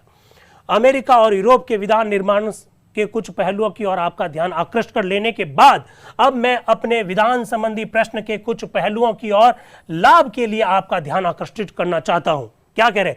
महात्मा गांधी। ये आ गया पहले दिन ही शब्द महात्मा गांधी। महात्मा गांधी ने सन 1922 में दिए गए एक वक्तव्य में विधान परिषद, जिसे हम संविधान सभा कह रहे हैं, विधान परिषद का जिक्र मुझे मिला, यद्यपि इस नाम से नहीं। वो खुद कह रहे हैं, डॉक्टर सच्चिदानंद सिन्हा कह रहे हैं कि संविधान सभा का मुझे जिक्र मिल रहा है, हालांकि उस नाम का नहीं, मतलब संविधान सभा शब्द लिखा हुआ नहीं है। क्या कह रहे हैं? महात्मा जी ने लिखा था, डॉक्टर सच्चिदानंद सिन्हा कह रहे हैं, स्वराज ब्रिटिश पार्लियामेंट की ओर से एक उपहार की तरह नहीं होगा। क्या बात है, साहब कह दिया कि जो स्वराज जिसकी प्राप्ति के लिए हम आंदोलन कर रहे हैं, ये कोई ब्रिटिश पार्लियामेंट का उपहार नहीं होगा, ये तो भारत की समस्त मांगों की स्वीकृति सूचक एक घोषणा होगी जिसे ब्रिटिश पार्लियामेंट एक कानून पास कर प्रदान करेगी, परंतु यह घोषणा तो भारतीय जनता की चिर घोषित मांगों की केवल सौजन्यपूर्व स्वीकृति ही होगी। यह स्वीकृति बतौर संधि या समझौते की होगी जिसमें ब्रिटेन एक पार्टी रहेगा। जब यह समझौता होगा तो ब्रिटिश पार्लियामेंट भारतीय प्रजा की इच्छा अनुसार चुने हुए प्रतिनिधियों द्वारा व्यक्त की गई भारत की जनता की मांगों को स्वीकार करेगी। 1922 में महात्मा गांधी जी इशारा कर रहे हैं संविधान सभा का। उन्होंने कहा संविधान सभा होगी, ब्रिटिश पार्लियामेंट का, हमारा जो स्वराज है ब्रिटिश पार्लियामेंट का एक उपहार नहीं होगा, लेकिन ब्रिटिश पार्लियामेंट का एक कानून के द्वारा इसका गठन किया जाएगा। और फिर क्या लिखा हुआ? एक समझौता होगा हमारे बीच में जिसमें एक पार्टी होगी ब्रिटिश सरकार। गांधी जी 1922 में ऐसा कह रहे हैं। ब्रिटिश पार्लियामेंट भारतीय प्रजा की इच्छा अनुसार चुने हुए प्रतिनिधियों द्वारा व्यक्त की गई भारतीय जनता की मांगों को स्वीकार करेगी। संविधान सभा का इशारा है, संविधान सभा का नाम लिखा हुआ है, ऐसा डॉक्टर सच्चिदानंद सिन्हा कह रहे हैं 1922 में। आगे देखिएगा फिर क्या हुआ। समय समय पर विभिन्न राजनीतिक संगठन और नेता ने भी भारतीय जनता की इच्छा अनुसार चुने गए प्रतिनिधियों से बनी संविधान संबंधी महात्मा गांधी जी की मांग का जबरदस्त समर्थन किया था। ये सब सच्चिदानंद सिन्हा अपने भाषण में बोल रहे हैं। वो कह रहे हैं 1934 में रांची बिहार में स्वराज पार्टी ने जो योजना बनाई वो भी संविधान सभा की ओर इशारा है। 1934 में स्वराज पार्टी ने जो योजना बनाई थी बिहार रांची में, वो भी संविधान सभा की ओर इशारा है, डॉक्टर सच्चिदानंद सिन्हा कह रहे हैं। फिर आगे देखिए, ये जो इशारा है इसके बाद में आइए, जो नीति इस प्रस्ताव में सन्निहित है उसे कुछ दिनों बाद अखिल भारतीय कांग्रेस कमेटी ने, जिसकी बैठक बिहार की राजधानी पटना में मई 1934 में हुई, स्वीकार किया। यानी पहले स्वराज पार्टी और इसके बाद में कांग्रेस, ऐसा डॉक्टर सच्चिदानंद सिन्हा स्पष्ट रूप से अपने इस भाषण में कह रहे हैं। और किनके सामने? 207 लोग हैं टोटल, उसमें नेहरू जी भी है, सरदार वल्लभ भाई पटेल भी है, डॉक्टर राजेंद्र प्रसाद भी है, उसमें अंबेडकर साहब भी है। सबके सामने कह रहे हैं 1934 में पहले स्वराज पार्टी ने, उसके बाद में कांग्रेस ने। इस साफ संविधान सभा की बहस में लिखा हुआ है। दिसंबर 1936 में कांग्रेस का फैजपुर अधिवेशन जो हुआ उसमें भी इस प्रस्ताव का समर्थन किया गया। ये साफ संकेत है क्या प्रस्ताव है, ये भी मैं आपको हूबहू पढ़ के बता देता हूं। फैजपुर, दिसंबर 1936। कांग्रेस भारत में वास्तविक प्रजातंत्रीय राज्य चाहती है जहां संपूर्ण राजनीतिक सत्ता जनता को हस्तांतरित कर दी गई है और हुकूमत संपूर्ण प्रजा के हाथ में हो। ऐसे राज्य का निर्माण तो ऐसी संविधान सभा ही कर सकती है जो देश के लिए विधान बनाने की समस्त सत्ता रखती हो। ये दिसंबर 1936 की बात है। 1934 स्वराज पार्टी, 1922 महात्मा गांधी। आगे बढ़िए, नवंबर सन 1936 में कांग्रेस की कार्य समिति ने एक प्रस्ताव पास किया। ये कांग्रेस कार्य समिति का एक प्रस्ताव है जिसको मैंने आपके सामने रखा। फिर देखिएगा, आप जानते हैं अच्छी तरह से कि 1946 9 दिसंबर को जब संविधान सभा की पहली बैठक हुई, मुस्लिम लीग नहीं आई। आप अच्छी तरह से जानते हैं मुस्लिम लीग ने बैठक का बहिष्कार किया। क्या कह रहे हैं डॉक्टर सच्चिदानंद सिन्हा मुस्लिम लीग द्वारा बैठक का ये जो बहिष्कार किया गया उसके बारे में, जरा देखिएगा। मार्च सन 1940 से पहले जब से मुस्लिम लीग ने पाकिस्तान संबंधी प्रस्ताव रखा, ये राजनीतिक संगठन मतलब मुस्लिम लीग, ये मुस्लिम लीग इस देश के विधि निर्माण के लिए संविधान सभा ही उचित और उपयुक्त उपाय है, इस विचार के पक्ष में कभी नहीं थी। डॉक्टर सच्चिदानंद सिन्हा 9 दिसंबर 1946 को अपने उद्घाटन भाषण में साफ साफ कह रहे हैं कि ये जो मुस्लिम लीग है, उन्होंने जब से अलग मांग की है, जब से मुस्लिम लीग ने पाकिस्तान संबंधी प्रस्ताव पारित किया है, तब से ये हमारे संविधान सभा के गठन के पक्ष में कभी नहीं थी, ऐसा डॉक्टर सच्चिदानंद सिन्हा कह रहे हैं। पाकिस्तान संबंधी प्रस्ताव स्वीकार करने के बाद मुस्लिम लीग का रुख विधान परिषद की स्थापना के पक्ष में बदल गया। पहले रुख था, अब पाकिस्तान की मांग आने के बाद में इनका रुख ही चेंज हो गया, सच्चिदानंद सिन्हा कह रहे हैं। पर वे 2 विधान परिषदें चाहते हैं। विधान परिषद मतलब 2 संविधान सभा चाहते हैं। एक तो उस क्षेत्र के लिए जिसे लीग पृथक मुस्लिम स्टेट बनाने की मांग करती है, और दूसरा शेष भारत के लिए। इस तरह कहा जा सकता है कि देश के विधि निर्माण के लिए विधान परिषद की कल्पना को इन दोनों प्रमुख राजनीतिक दलों ने सन 1940 में स्वीकार किया और प्रश्रय दिया। पर दोनों में अंतर यह था कि कांग्रेस समस्त भारत के लिए एक विधान परिषद चाहती थी, जबकि मुस्लिम लीग देश के 2 राज्यों की मांग के अनुसार 2 विधान परिषदें चाहती थी। डॉक्टर सच्चिदानंद सिन्हा कह रहे हैं, मेरे शब्द नहीं है। अस्तु चाहे एक परिषद हो या 2 हो, देश के विधि निर्माण के लिए विधान परिषद ही उपयुक्त उपाय है, ये विचार उस समय तक स्पष्ट रूप से उत्पन्न और जागृत हो चुका था। डॉक्टर सच्चिदानंद सिन्हा कह रहे हैं कि 1940 तक देश की जनता के मस्तिष्क में यह विचार आ चुका था कि संविधान का निर्माण करने के लिए एक संविधान सभा होनी चाहिए। 1 होनी चाहिए, 2 होनी चाहिए, वो अलग बात है, लेकिन विचार आ चुका था, डॉक्टर सच्चिदानंद सिन्हा कह रहे हैं। फिर क्या कह रहे हैं, इसी जबरदस्त मानसिक जागरण के संदर्भ में पंडित जवाहरलाल नेहरू ने कहा था, ऐसा डॉक्टर सच्चिदानंद सिन्हा कह रहे हैं।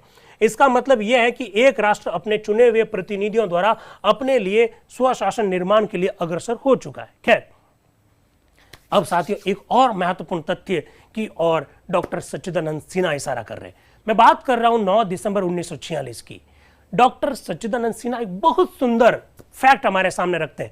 अगर आप लोगों ने संवैधानिक इतिहास पढ़ा है तो तेज बहादुर सप्रू द्वारा जो संविधान का निर्माण किया गया, सप्रू समिति के द्वारा जो संविधान का निर्माण किया गया, वो भी आप लोगों ने पढ़ा होगा।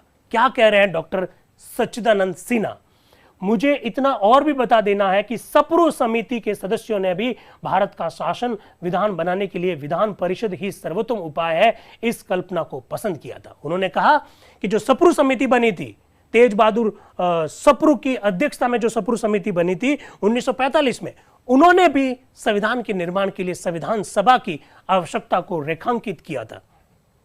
इस समिति, नाम याद रखिएगा, तेज बहादुर सप्रू समिति।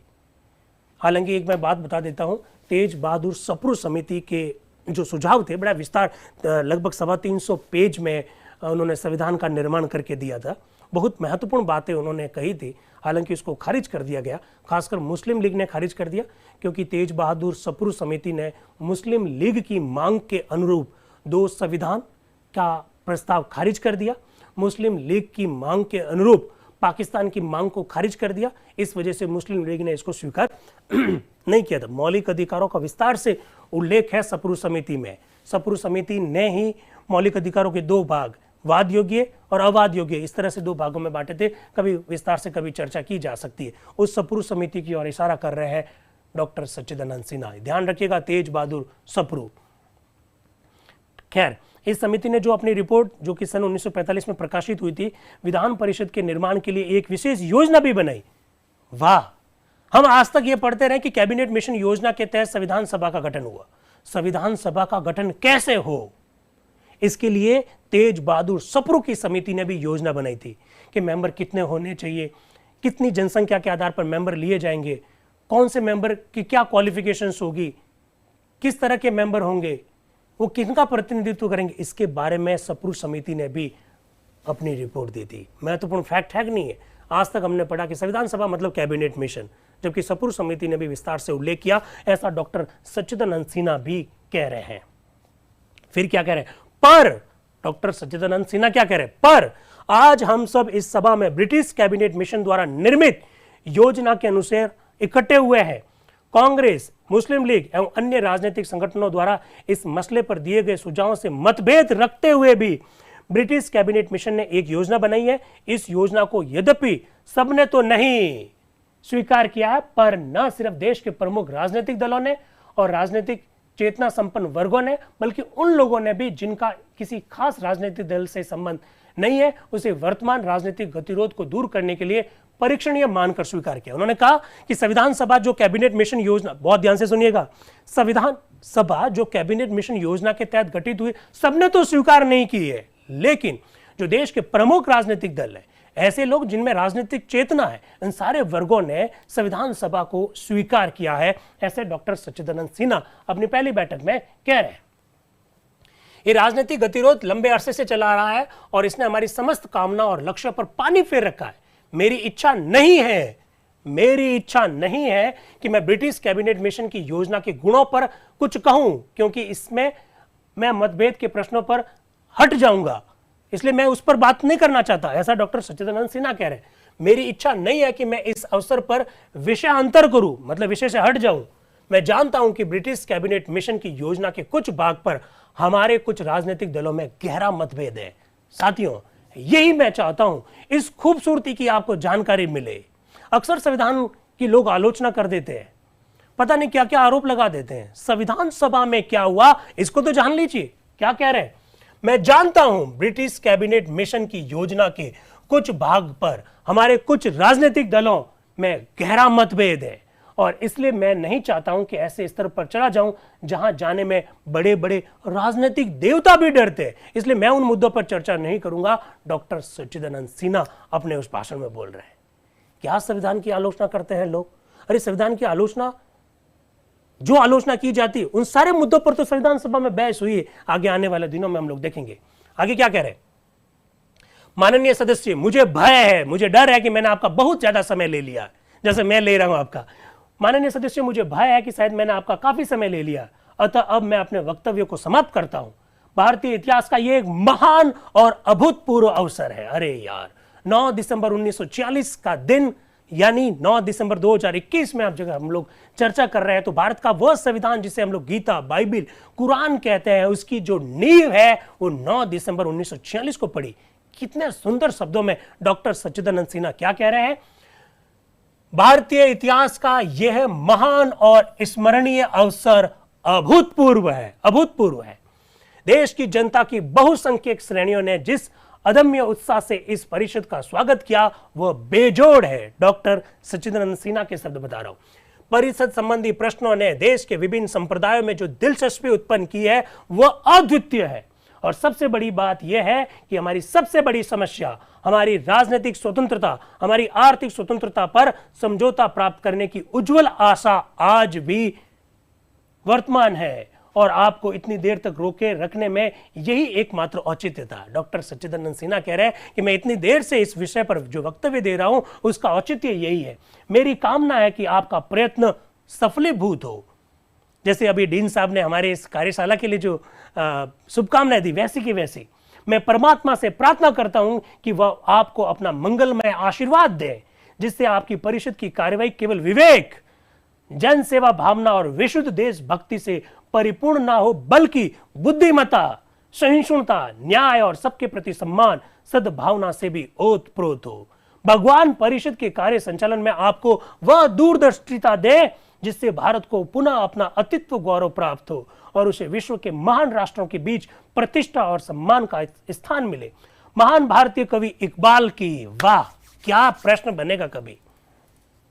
हमारी संविधान सभा की प्रथम बैठक में डॉक्टर सच्चिदानंद सिन्हा ने कवि इकबाल की उन पंक्तियों का भी उल्लेख किया जिन पंक्तियों का हम लोग अक्सर उल्लेख करते हैं। रोम मिस्र सब मिट गए इस जहां से। उन पंक्तियों का उल्लेख 9 दिसंबर 1946 को संविधान सभा की प्रथम बैठक में डॉक्टर सच्चिदानंद सिन्हा ने भी किया। कभी प्रश्न बनेगा कि यह पंक्तियां किसने बोली थी? डॉक्टर सच्चिदानंद सिन्हा ने कही थी। क्या बोला था जरा देखिएगा। महान भारतीय कवि इकबाल की चंद चिर सुंदर पंक्तियां आपको इस पुनीत अवसर पर सुनाता हूं। उस कवि को देश का कितना अभिमान था, इस प्राचीन ऐतिहासिक और महान देश के सौभाग्य की अमरता के प्रति कितना दूर विश्वास था। स्मरण रहे, इस कवि की कविताएं आपके सामने रख रहा हूं, जरा देखिएगा। ये मैं नहीं बोल रहा हूं, डॉक्टर सच्चिदानंद सिन्हा बोल रहे हैं। यूनान मिस्र रोमा सब मिट गए जहां से, बाकी अभी तलक है नामो निशा हमारा। कुछ बात है कि हस्ती मिटती नहीं, सदियों रहा दुश्मन दौरे जहां हमारा। कभी प्रश्न बनेगा, डॉक्टर सच्चिदानंद सिन्हा ने ये पंक्तियां कवि इकबाल की अपने उस भाषण में उकेरित की थी। जरा देखिएगा, उसका मतलब भी बताया, जो मैं मतलब बताता रहता हूं कि रोम मिस्र जिनकी भी जो सभ्यता थी वो सब मिट गई, लेकिन भारत की सभ्यता आज भी जिंदा है। वो कवि इकबाल की इन पंक्तियों का सारांश भी बता रहे हैं। मैं आपसे ये विशेष अनुरोध करता हूं कि आप अपने प्रयत्न से विशाल और उदार दृष्टि से काम लें। पवित्र ग्रंथ बाइबल हमें सिखाता है, जहां दूरदृष्टि नहीं है वहां मनुष्य का विनाश तय है। डॉक्टर सच्चिदानंद सिन्हा बाइबल की उन पंक्तियों का भी उल्लेख कर रहे हैं कि जहां दूरदर्शिता नहीं है वहां विनाश होना तय है, इसलिए हमको दूरदर्शी बनना पड़ेगा, ऐसा डॉक्टर सच्चिदानंद सिन्हा कह रहे हैं। अब आइए, ये देखिए, कभी सोचा भी नहीं था कि संविधान सभा में, हमने तो सुना था कि एक उपाध्यक्ष थे हरेंद्र कुमार मुखर्जी, हमने तो ये सुना था, पर संविधान सभा में कोई उपसभापति भी था? बिल्कुल था। क्यों था? कारण समेत, कब तक था, सब कुछ स्पष्ट होगा। जरा देखिएगा, उपसभापति का मनोनीतकरण कौन बोल रहे हैं, जरा देखना।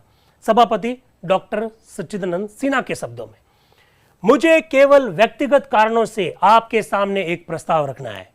मुझे केवल व्यक्तिगत कारणों से आपके सामने एक प्रस्ताव रखना है। क्या प्रस्ताव है? आशा है कृपया आप इसका समर्थन करेंगे। अपने चिकित्सक की सलाह से मैं गत कई वर्षों से दोपहर के बाद काम नहीं कर सकता हूं, ऐसा डॉक्टर सच्चिदानंद सिन्हा कह रहे हैं। मैं नहीं चाहता कि जलपान के अवकाश के बाद मैं फिर से कार्य संचालन करूं, यानी ब्रेक के बाद मैं फिर से संचालन करूं, ऐसा मैं नहीं चाहता। अतः जब तक मैं अस्थायी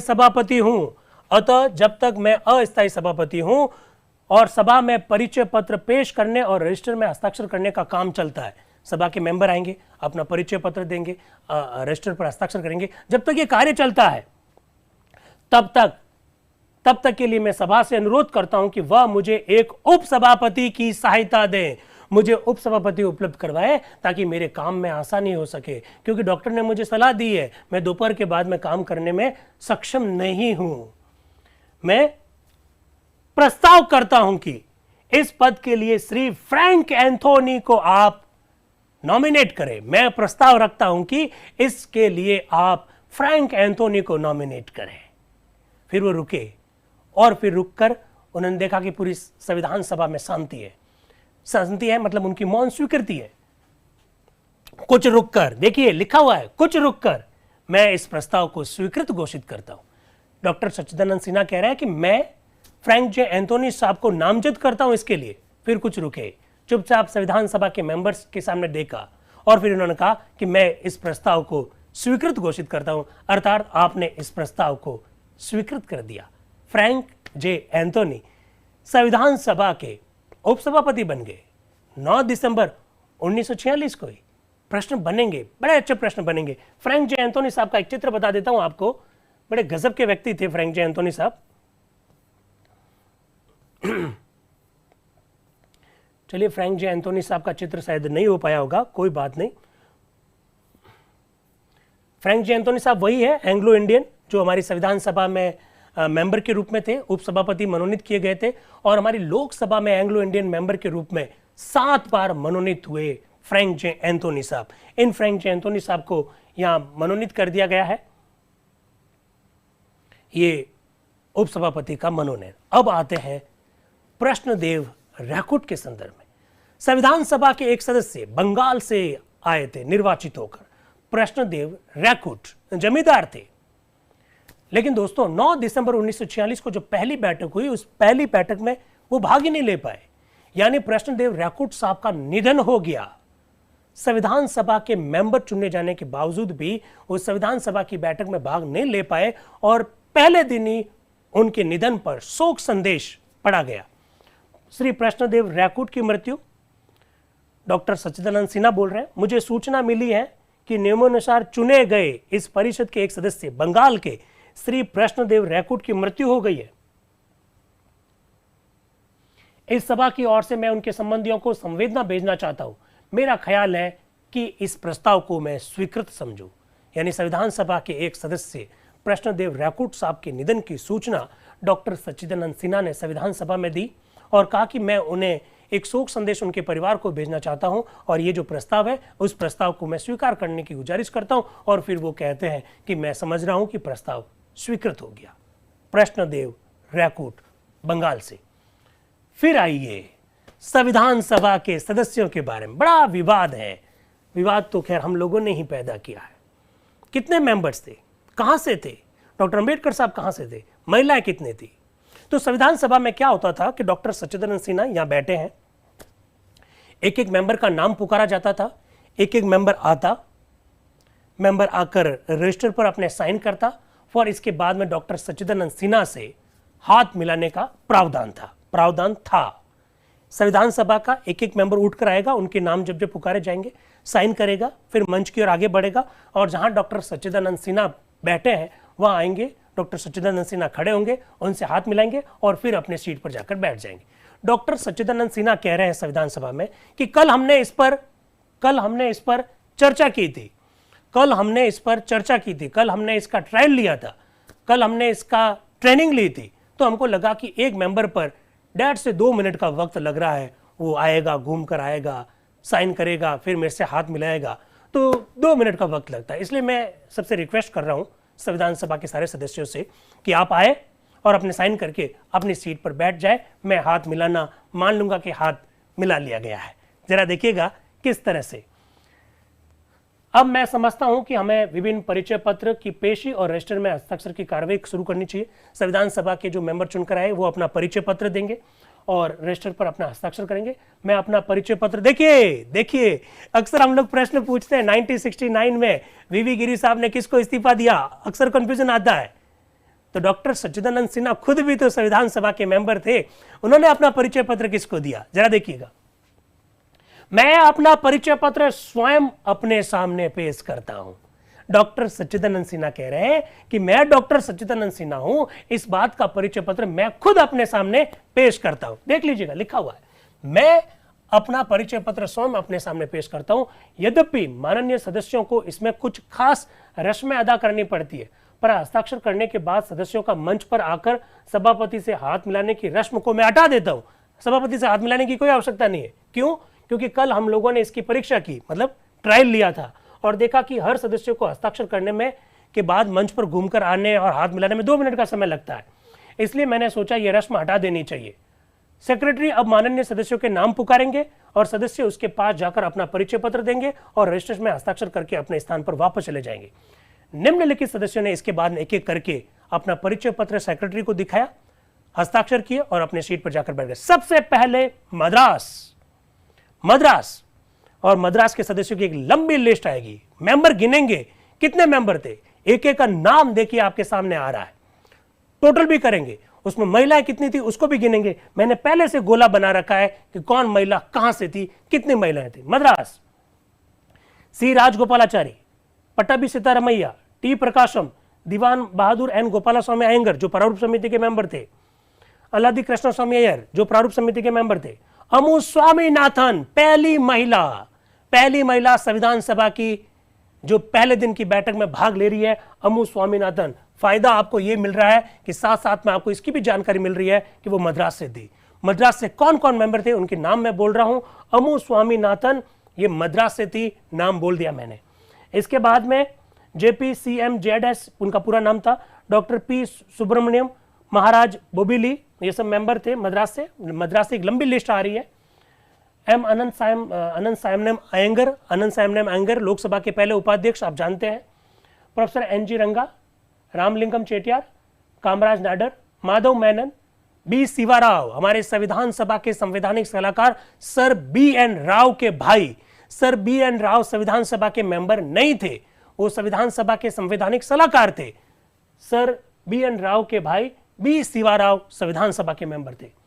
के संथानम, जिन्होंने कहा कि ग्रेजुएशन में संविधान का पेपर अनिवार्य कर दीजिए, के संथानम। टी.टी. कृष्णमाचारी प्रारूप समिति में थे।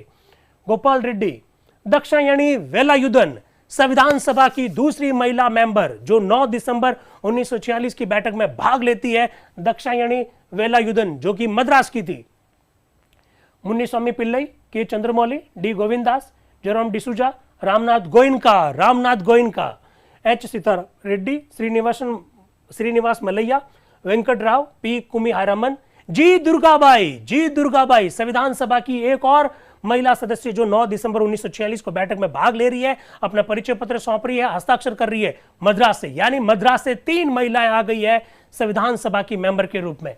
आगे बढ़ते हैं। P Kakkan, M Sanjeeva Reddy, OP Ramaswamy Reddiar, Perulla Swamy, MC. Veerabahu, TGM. Wilson, PL. Narasimha, S. Nagappa, L. Krishnaswamy, OV. Alagesan, VC. Keshava Rao और वी. सुब्रमण्यम। 41 मेंबर आ चुके हैं अभी तक मद्रास से 2 मेंबर और आ रहे हैं, सी. सुब्रमण्यम, वी. नडीमुत्तु पल्लई। 43, यानी मद्रास से 9 दिसंबर 1946 की बात कर रहा हूं, 43 मेंबर्स के नाम आपके सामने आ गए। अभी काउंट करेंगे कि पहले दिन टोटल कितने मेंबर थे। मद्रास से 43। आगे बढ़ते हैं। बंबई, उस समय बंबई कहा जाता था। पहला नाम सरदार वल्लभ भाई पटेल, देख लीजिएगा। बी.जी. खैर साहब, जो कि बॉम्बे के प्रधानमंत्री थे। एम.आर. जयकर साहब, नाम याद रखिएगा एम.आर. जयकर साहब का, बहुत जल्दी ही एम.आर. जयकर साहब पर भी चर्चा करेंगे। के.एम. मुंशी साहब, शंकर दत्ताराय देव, नरहरि विष्णु गाडगिल, एन.वी. गाडगिल जिन्हें हम लोग कहते हैं, एस.के. पाटिल, हंसा मेहता, संविधान सभा की एक और महिला सदस्य हंसा मेहता बंबई से थी, चौथी महिला आ गई आपके सामने। Joseph Alban, MR. Masani, RM. Nalawade, BM. Gupte, S. Nijalingappa, RR. Diwakar, SN. Mane, Khandubhai Kasanji, HV. Pataskar, Kanhaiyalal Nanabhai Desai, KM. Jedhe, ये सब बंबई से संविधान सभा के मेंबर के रूप में दिखाई दे रहे हैं। कहीं डॉक्टर अंबेडकर दिखाई दिए? डॉक्टर अंबेडकर कहीं दिखाई दिया आपको? डॉक्टर अंबेडकर नहीं थे बंबई से इनिशियल स्टेज में संविधान सभा के सदस्य। कॉन्सेप्ट क्लियर करना है।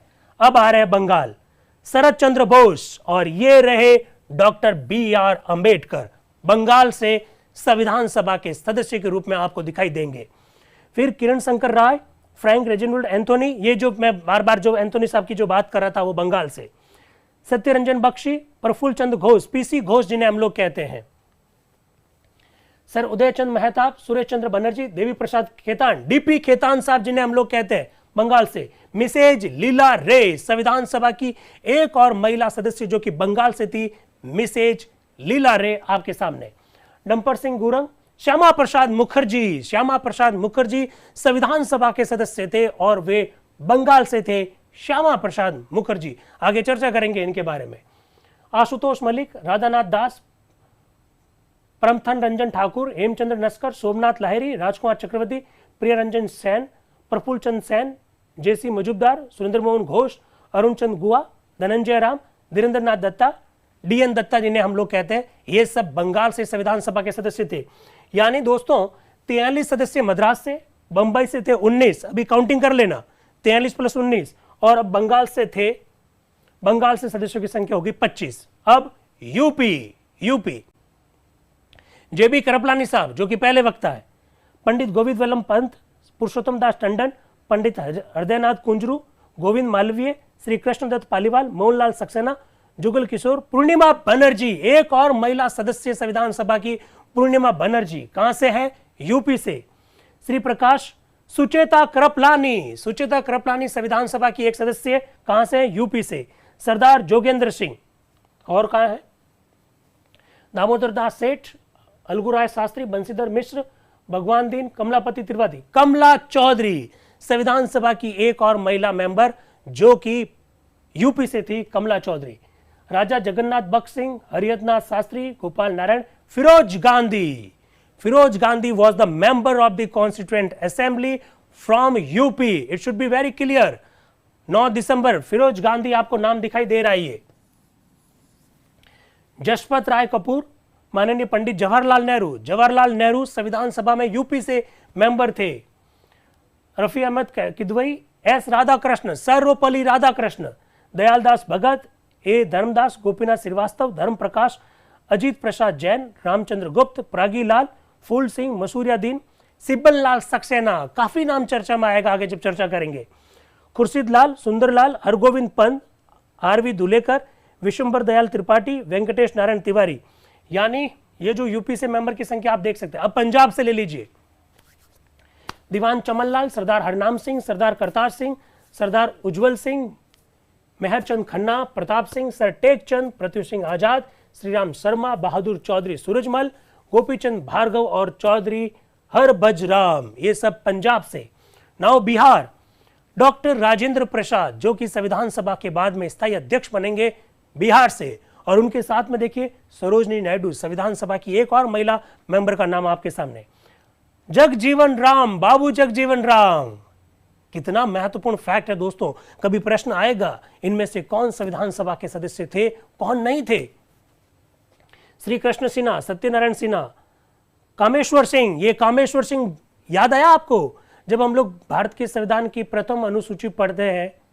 अगर आपको याद होगा, प्रथम संशोधन जब हम लोग पढ़ते हैं, 9वीं अनुसूची जब हम लोग पढ़ते हैं, तो Kameshwar Singh versus state of the Bihar राज्य की बात करते हैं। ये वही कामेश्वर सिंह जी है, कामेश्वर सिंह। अनुग्रह नारायण सिन्हा, बनारसी प्रसाद झुंझुनूवाला, राय बहादुर श्री नारायण मेहता, देशबंधु गुप्त, राम नारायण सिंह, ए.के. घोष, भगवंत प्रसाद, बोनीफिस लकड़ा, रामेश्वर प्रसाद सिन्हा, ये सब बिहार से मेंबर है साथियों। पुलन प्रसाद वर्मा जी, महेश प्रसाद सिन्हा, सारंगधर सिन्हा, बहादुर श्याम नंदन सहाय, ब्रजेश्वर प्रसाद, जयपाल सिंह की चर्चा करेंगे जब जनजातियों के हितों की जब चर्चा होगी, जब जनजातियों के कई सारी डिमांड जब आएगी तब जयपाल सिंह जी का नाम आएगा। चंद्रिका राय, कमलेश्वरी प्रसाद यादव, जगत नारायण लाल, यदुवंश सहाय, गुप्तनाथ सिंह, दीप नारायण सिन्हा, देवेंद्र नाथ सामंत, सच्चिदानंद सिन्हा, ये नाम आपको साफ साफ दिखाई दे रहा है। मध्य प्रांत और बरार, रविशंकर शुक्ल, हरि सिंह गौड़ के नाम से विश्वविद्यालय, अगर आप लोगों को मालूम है तो, श्री ब्रजलाल नंदलाल वियाणी, रुस्तम खुर्शीद सिद्धवा, सेठ गोविंदास, ठाकुर छेदीलाल, हरि विष्णु कामत, HV कामत जिन्हें हम लोग कहते हैं, सेशिल एडवर्ड गिब्बन, शंकर त्र्यंबक धर्माधिकारी, गुरु आगम दास, पंजाब राव सामराव देशमुख, मंडलोई, BA मंडलोई, HJ खांडेकर, इनका भी नाम काफी चर्चा में रहेगा, LS भाटकर, ये सब मध्य प्रांत और बरार से थे। आसाम से गोपीनाथ बारदुलई, बहुत बड़ा नाम रहा है, JJM निकल्स राय, अभय कुमार दास, श्रीयुत बसंत कुमार, धरणीधर बासु मातारी, रोहिणी कुमार चौधरी, संविधान सभा में खूब चर्चा में नाम रहा है, अक्षय कुमार दास, सीमा प्रांत से, अब्दुल कलाम आजाद, सीमा प्रांत से, अब्दुल गफार खान, नाम मालूम होना चाहिए, उड़ीसा, हरि कृष्ण मेहता, मालती चौधरी, संविधान सभा में जो टोटल जो 15 महिलाएं थी उनमें से 10 महिलाओं ने संविधान सभा की प्रथम बैठक में भाग लिया। एक एक करके नाम बताए जा रहे हैं। मालती चौधरी उड़ीसा से, विश्वनाथ दास, बोधराम दुबे, लक्ष्मी नारायण साहू, बी दास, नंद किशोर दास, राजकृष्ण बोस, शांतनु कुमार दास। अब क्या कह रहे हैं सभापति जी, मुझे यह सूचित किया गया है कि सिंध में कोई स्पीकर नहीं है। जरा देख लीजिएगा, सिंध में कोई स्पीकर नहीं है क्योंकि फिलहाल वहां धारासभा नहीं। अब आप कहोगे ये धारासभा क्या होती है? संविधान सभा में जगह जगह पर धारासभा शब्द का प्रयोग किया जाएगा। धारासभा मतलब उस राज्य की विधानसभा, क्योंकि सिंध प्रांत में कोई धारासभा नहीं है। इस स्थिति में वहां की धारासभा के सेक्रेटरी ने जिस परिचय पत्र पर हस्ताक्षर किए उसको मैं स्वीकार करता हूं, क्योंकि जब भी संविधान सभा में कोई मेंबर आया है तो वहां अपनी अपने राज्य की विधानसभा के स्पीकर के हस्ताक्षर करा के लेकर आया। सिंध में चूंकि विधानसभा थी नहीं तो वहां कोई स्पीकर था नहीं, इसलिए विधानसभा के जो स्पीकर थे उनके साइन करा के जो लेकर आए उस साइन को मैं मान्यता देता हूं, ऐसा डॉक्टर सच्चिदानंद सिन्हा कह रहे हैं। सिंध से आए जयराम दास दौलत राम। आगे देखिए, दिल्ली से M आसफ अली साहब, अजमेर मेरवाड़ा, राजस्थान के लोगों सुन लीजिए, अजमेर मेरवाड़ा से थे मुकुट बिहारी लाल भार्गव। शायद फोटो होगा हमारे पास, अभी आपको दिखा देंगे। बाद में वो अजमेर के सांसद भी रहे। आप लोग जानते हैं अजमेर मेरवाड़ा उस समय बलूचिस्तान की भांति, कुर्ग की भांति, दिल्ली की भांति एक चीफ कमिश्नरी प्रांत था। वहां से आए मुकुट बिहारी लाल भार्गव, कुर्ग से आए सीएम पूना का। कभी यह प्रश्न भी बनेगा कि 4 चीफ कमिश्नरी प्रांत तो थे, पर किस प्रांत से कौन थे? तो सबके नाम है अपने पास। बलूचिस्तान का नाम अभी थोड़ी देर पहले बताया था, कुर्ग का नाम आपके सामने है, अजमेर मेरवाड़ा से आपके सामने नाम है, दिल्ली से आपके सामने सारे नाम है। अब देखिए सभापति, आज का कार्यक्रम समाप्त हुआ। वो घोषणा क्या कर रहे हैं? आज का कार्यक्रम समाप्त हुआ, दोपहर में कोई बैठक नहीं होगी, अब सभा कल बैठेगी, नया कार्यक्रम तैयार किया जाएगा जो अभी प्रस्तुत नहीं है, अभी मैं बता नहीं सकता कल क्या होगा, ऐसा डॉक्टर सच्चिदानंद सिन्हा कह रहे हैं। मैंने वैधानिक सलाहकार के कार्यालय को कहा है, वैधानिक सलाहकार यानी सर BN राव के कार्यालय को कहा है कि माननीय सदस्यों को कार्यक्रम यदि संभव हो तो आज शाम तक उनके घरों में पहुंचा दे, सारे सदस्यों को कार्यक्रम शाम तक घर पे पहुंचा दे कि कल क्या क्या होने वाला है। मुझे आशा है ये हो जाएगा, जैसा आप चाहे। सभा कल 11 बजे या 11:30 बजे, कल सभा 11 बजे करे 11:30 बजे करे, आप बताओ क्या करे? ऐसा डॉक्टर सच्चिदानंद सिन्हा कह रहे। बहुतेरे सदस्य, अधिकांश सदस्यों ने कहा 11 बजे। सभापति, हम लोग कल 11 बजे इकट्ठे होंगे, तब सभा मंगलवार तारीख 10 दिसंबर 1946 के 11 बजे दिन के लिए स्थगित की गई। 9 दिसंबर 1946 को संविधान सभा में जो कुछ हुआ वो सब कुछ आपके सामने रखा गया। कुछ मेंबर्स के जरा फोटोज वगैरह देख लीजिएगा। ये डॉक्टर सच्चिदानंद सिन्हा है, हमारे संविधान सभा के पहले सभापति के रूप में किस तरह से अध्यक्षता कर रहे हैं, उनके बारे में बताया गया। ये दुर्गाबाई देशमुख, आप नाम याद रखिएगा, नियम समिति की एकमात्र महिला सदस्य, 15 सदस्य थे टोटल, उनमें से एक ये थी। और संविधान सभा की जो पहली सभा में जो मेंबर भाग लिए 10 महिला सदस्य, उनमें से एक थी। अभी काउंट करवा के आपको वापस बताएंगे। JB कृपलानी साहब जो संविधान सभा के पहले वक्ता के रूप में, ये अमु स्वामीनाथन जो कि मद्रास से संविधान सभा की मेंबर है। इस प्रकार से आपके सामने कुछ फोटोज लाए गए, कुछ नाम लाए गए। अब मैं आपके सामने वो तथ्य रखना चाहता हूं जिससे कि आपको क्लियर हो सके कि हमारी संविधान सभा में टोटल मेंबर कितने थे और महिला सदस्य कितनी थी। ये लीजिए दोस्तों, ये है आंकड़ा। सबसे पहले लिखते हैं हम लोग मद्रास। मद्रास, मद्रास से कितने थे? अभी आपको थोड़ी देर पहले बताया गया था कि मद्रास से थे 43, तो मैं मद्रास लिख देता हूं 43। ये मद्रास से 43, ठीक है।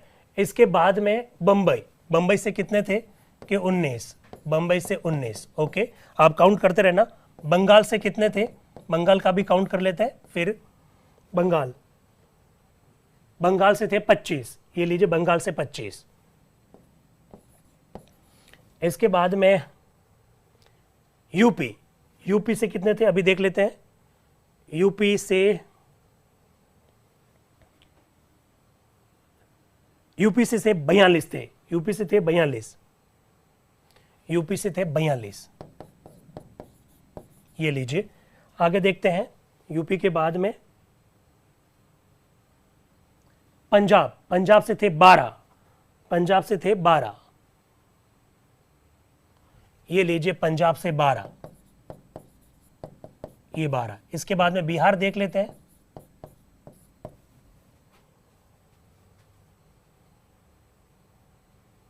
बिहार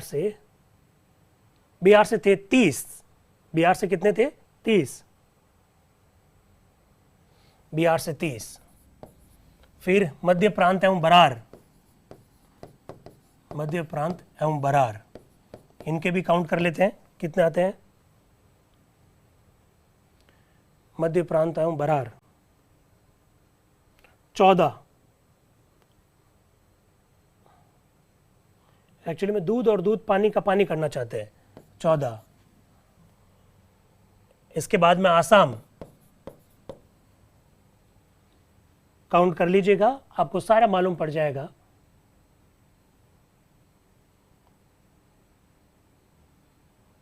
आसाम से 7 और सीमा प्रांत से 2, आसाम से 7, आसाम से 7 और सीमा प्रांत से 2, ये सीमा प्रांत से 2।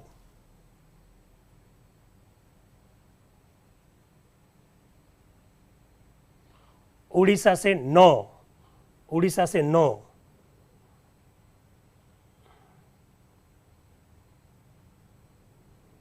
ये उड़ीसा से 9 दोस्तों,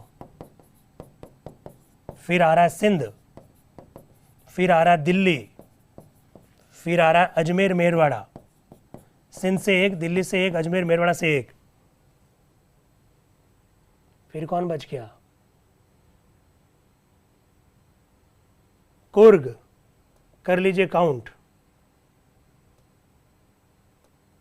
कुर्ग, बलूचिस्तान, इनको काउंट कर लीजिए दोस्तों। 207 मेंबर आएंगे। 207, 9 दिसंबर 1946 की पहली बैठक के दिन 207। एक कंफ्यूजन है महिला सदस्यों को लेकर, कई जगह पर 9 लिखा हुआ है, कई जगह पर 10 लिखा हुआ है। आपके सामने सारे आंकड़े हैं, देख लेते हैं। मद्रास से अमू स्वामीनाथन नंबर 1, अमू स्वामीनाथन नंबर 1। दक्षिणी वेलायुधन नंबर 2, श्रीमती दुर्गाबाई नंबर 3, ये तीनों मद्रास से। बंबई से हंसा मेहता नंबर 4, बंगाल से लीला रे 5, यूपी से पूर्णिमा बनर्जी 6, यूपी से सुचिता कृपलानी 7,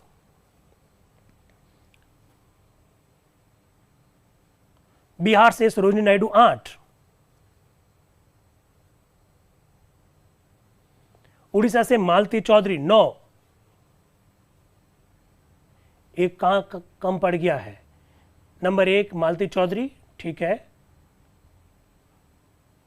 सरोजिनी नायडू 2, कमला चौधरी 3, लीला रे 4, पूर्णिमा बनर्जी 5, सुचिता कृपलानी 6, हंसा मेहता 7, दक्षिणी वेलायुधन 8, जी दुर्गाबाई 9 और अमू स्वामीनाथन 10। ये 10 महिलाएं साथियों, किसी भी प्रकार का कोई कंफ्यूजन नहीं रखना है दोस्तों। आज 9 दिसंबर है और 9 दिसंबर को जो कुछ चर्चा हुई उस पर मैंने बात की। जाने से पहले मैं कुछ बातें आपसे साझा कर लेता हूं। जो साथी जूम से जुड़े हुए हैं, सर्टिफिकेट इस कार्यशाला का जूम वालों को दिया जाएगा। एक दूसरी बात, जो जिस दिन चर्चा हुई है उस दिन की चर्चा उसी दिन की जाएगी। लेकिन जैसा मैंने कहा कि 14 और 15 दिसंबर को संविधान सभा में अवकाश था, 20 दिसंबर को अवकाश था, लेकिन आप लोगों के अवकाश नहीं रहेगा। उस दिन हम संविधान सभा के संदर्भ में जो कुछ तथ्यात्मक जो जानकारियां हैं उन जानकारियों के साथ आप लोगों के बीच में आएंगे। जैसे 12 दिसंबर को बहुत संक्षिप्त चर्चा हुई, तो जो कुछ हुआ उस पर चर्चा करने के बाद संविधान सभा के संदर्भ में अन्य जो तथ्यात्मक जानकारियां हैं वो आपके सामने रखी जाएगी। 15 दिन की ये जो कार्यशाला है, 15 दिन की कार्यशाला को रोजाना ज्वाइन करने वाला है उसी को सर्टिफिकेट दिया जाएगा। इसके बाद में एक फीडबैक प्रपत्र आपको दिया जाएगा, वो फीडबैक प्रपत्र भरोगे तभी प्रमाण पत्र दिया जाएगा। तो मैं ये सोचता हूं आज की ये पहले दिन की बैठक को हम लोग यहीं समाप्त करते हैं।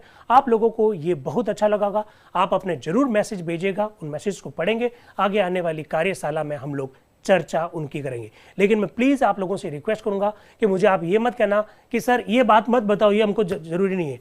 क्या जरूरी है क्या जरूरी नहीं है ये तो हमने पहले से तय कर रखा। हूबहू चीज़ों को बताएंगे तो बहुत सारी चीज़ें आपको पसंद आएगी, बहुत सारी चीज़ें पसंद नहीं भी आएगी। तो आज के लिए इतना काफ़ी। Thank you very much and wish you all the best. Thank you very much.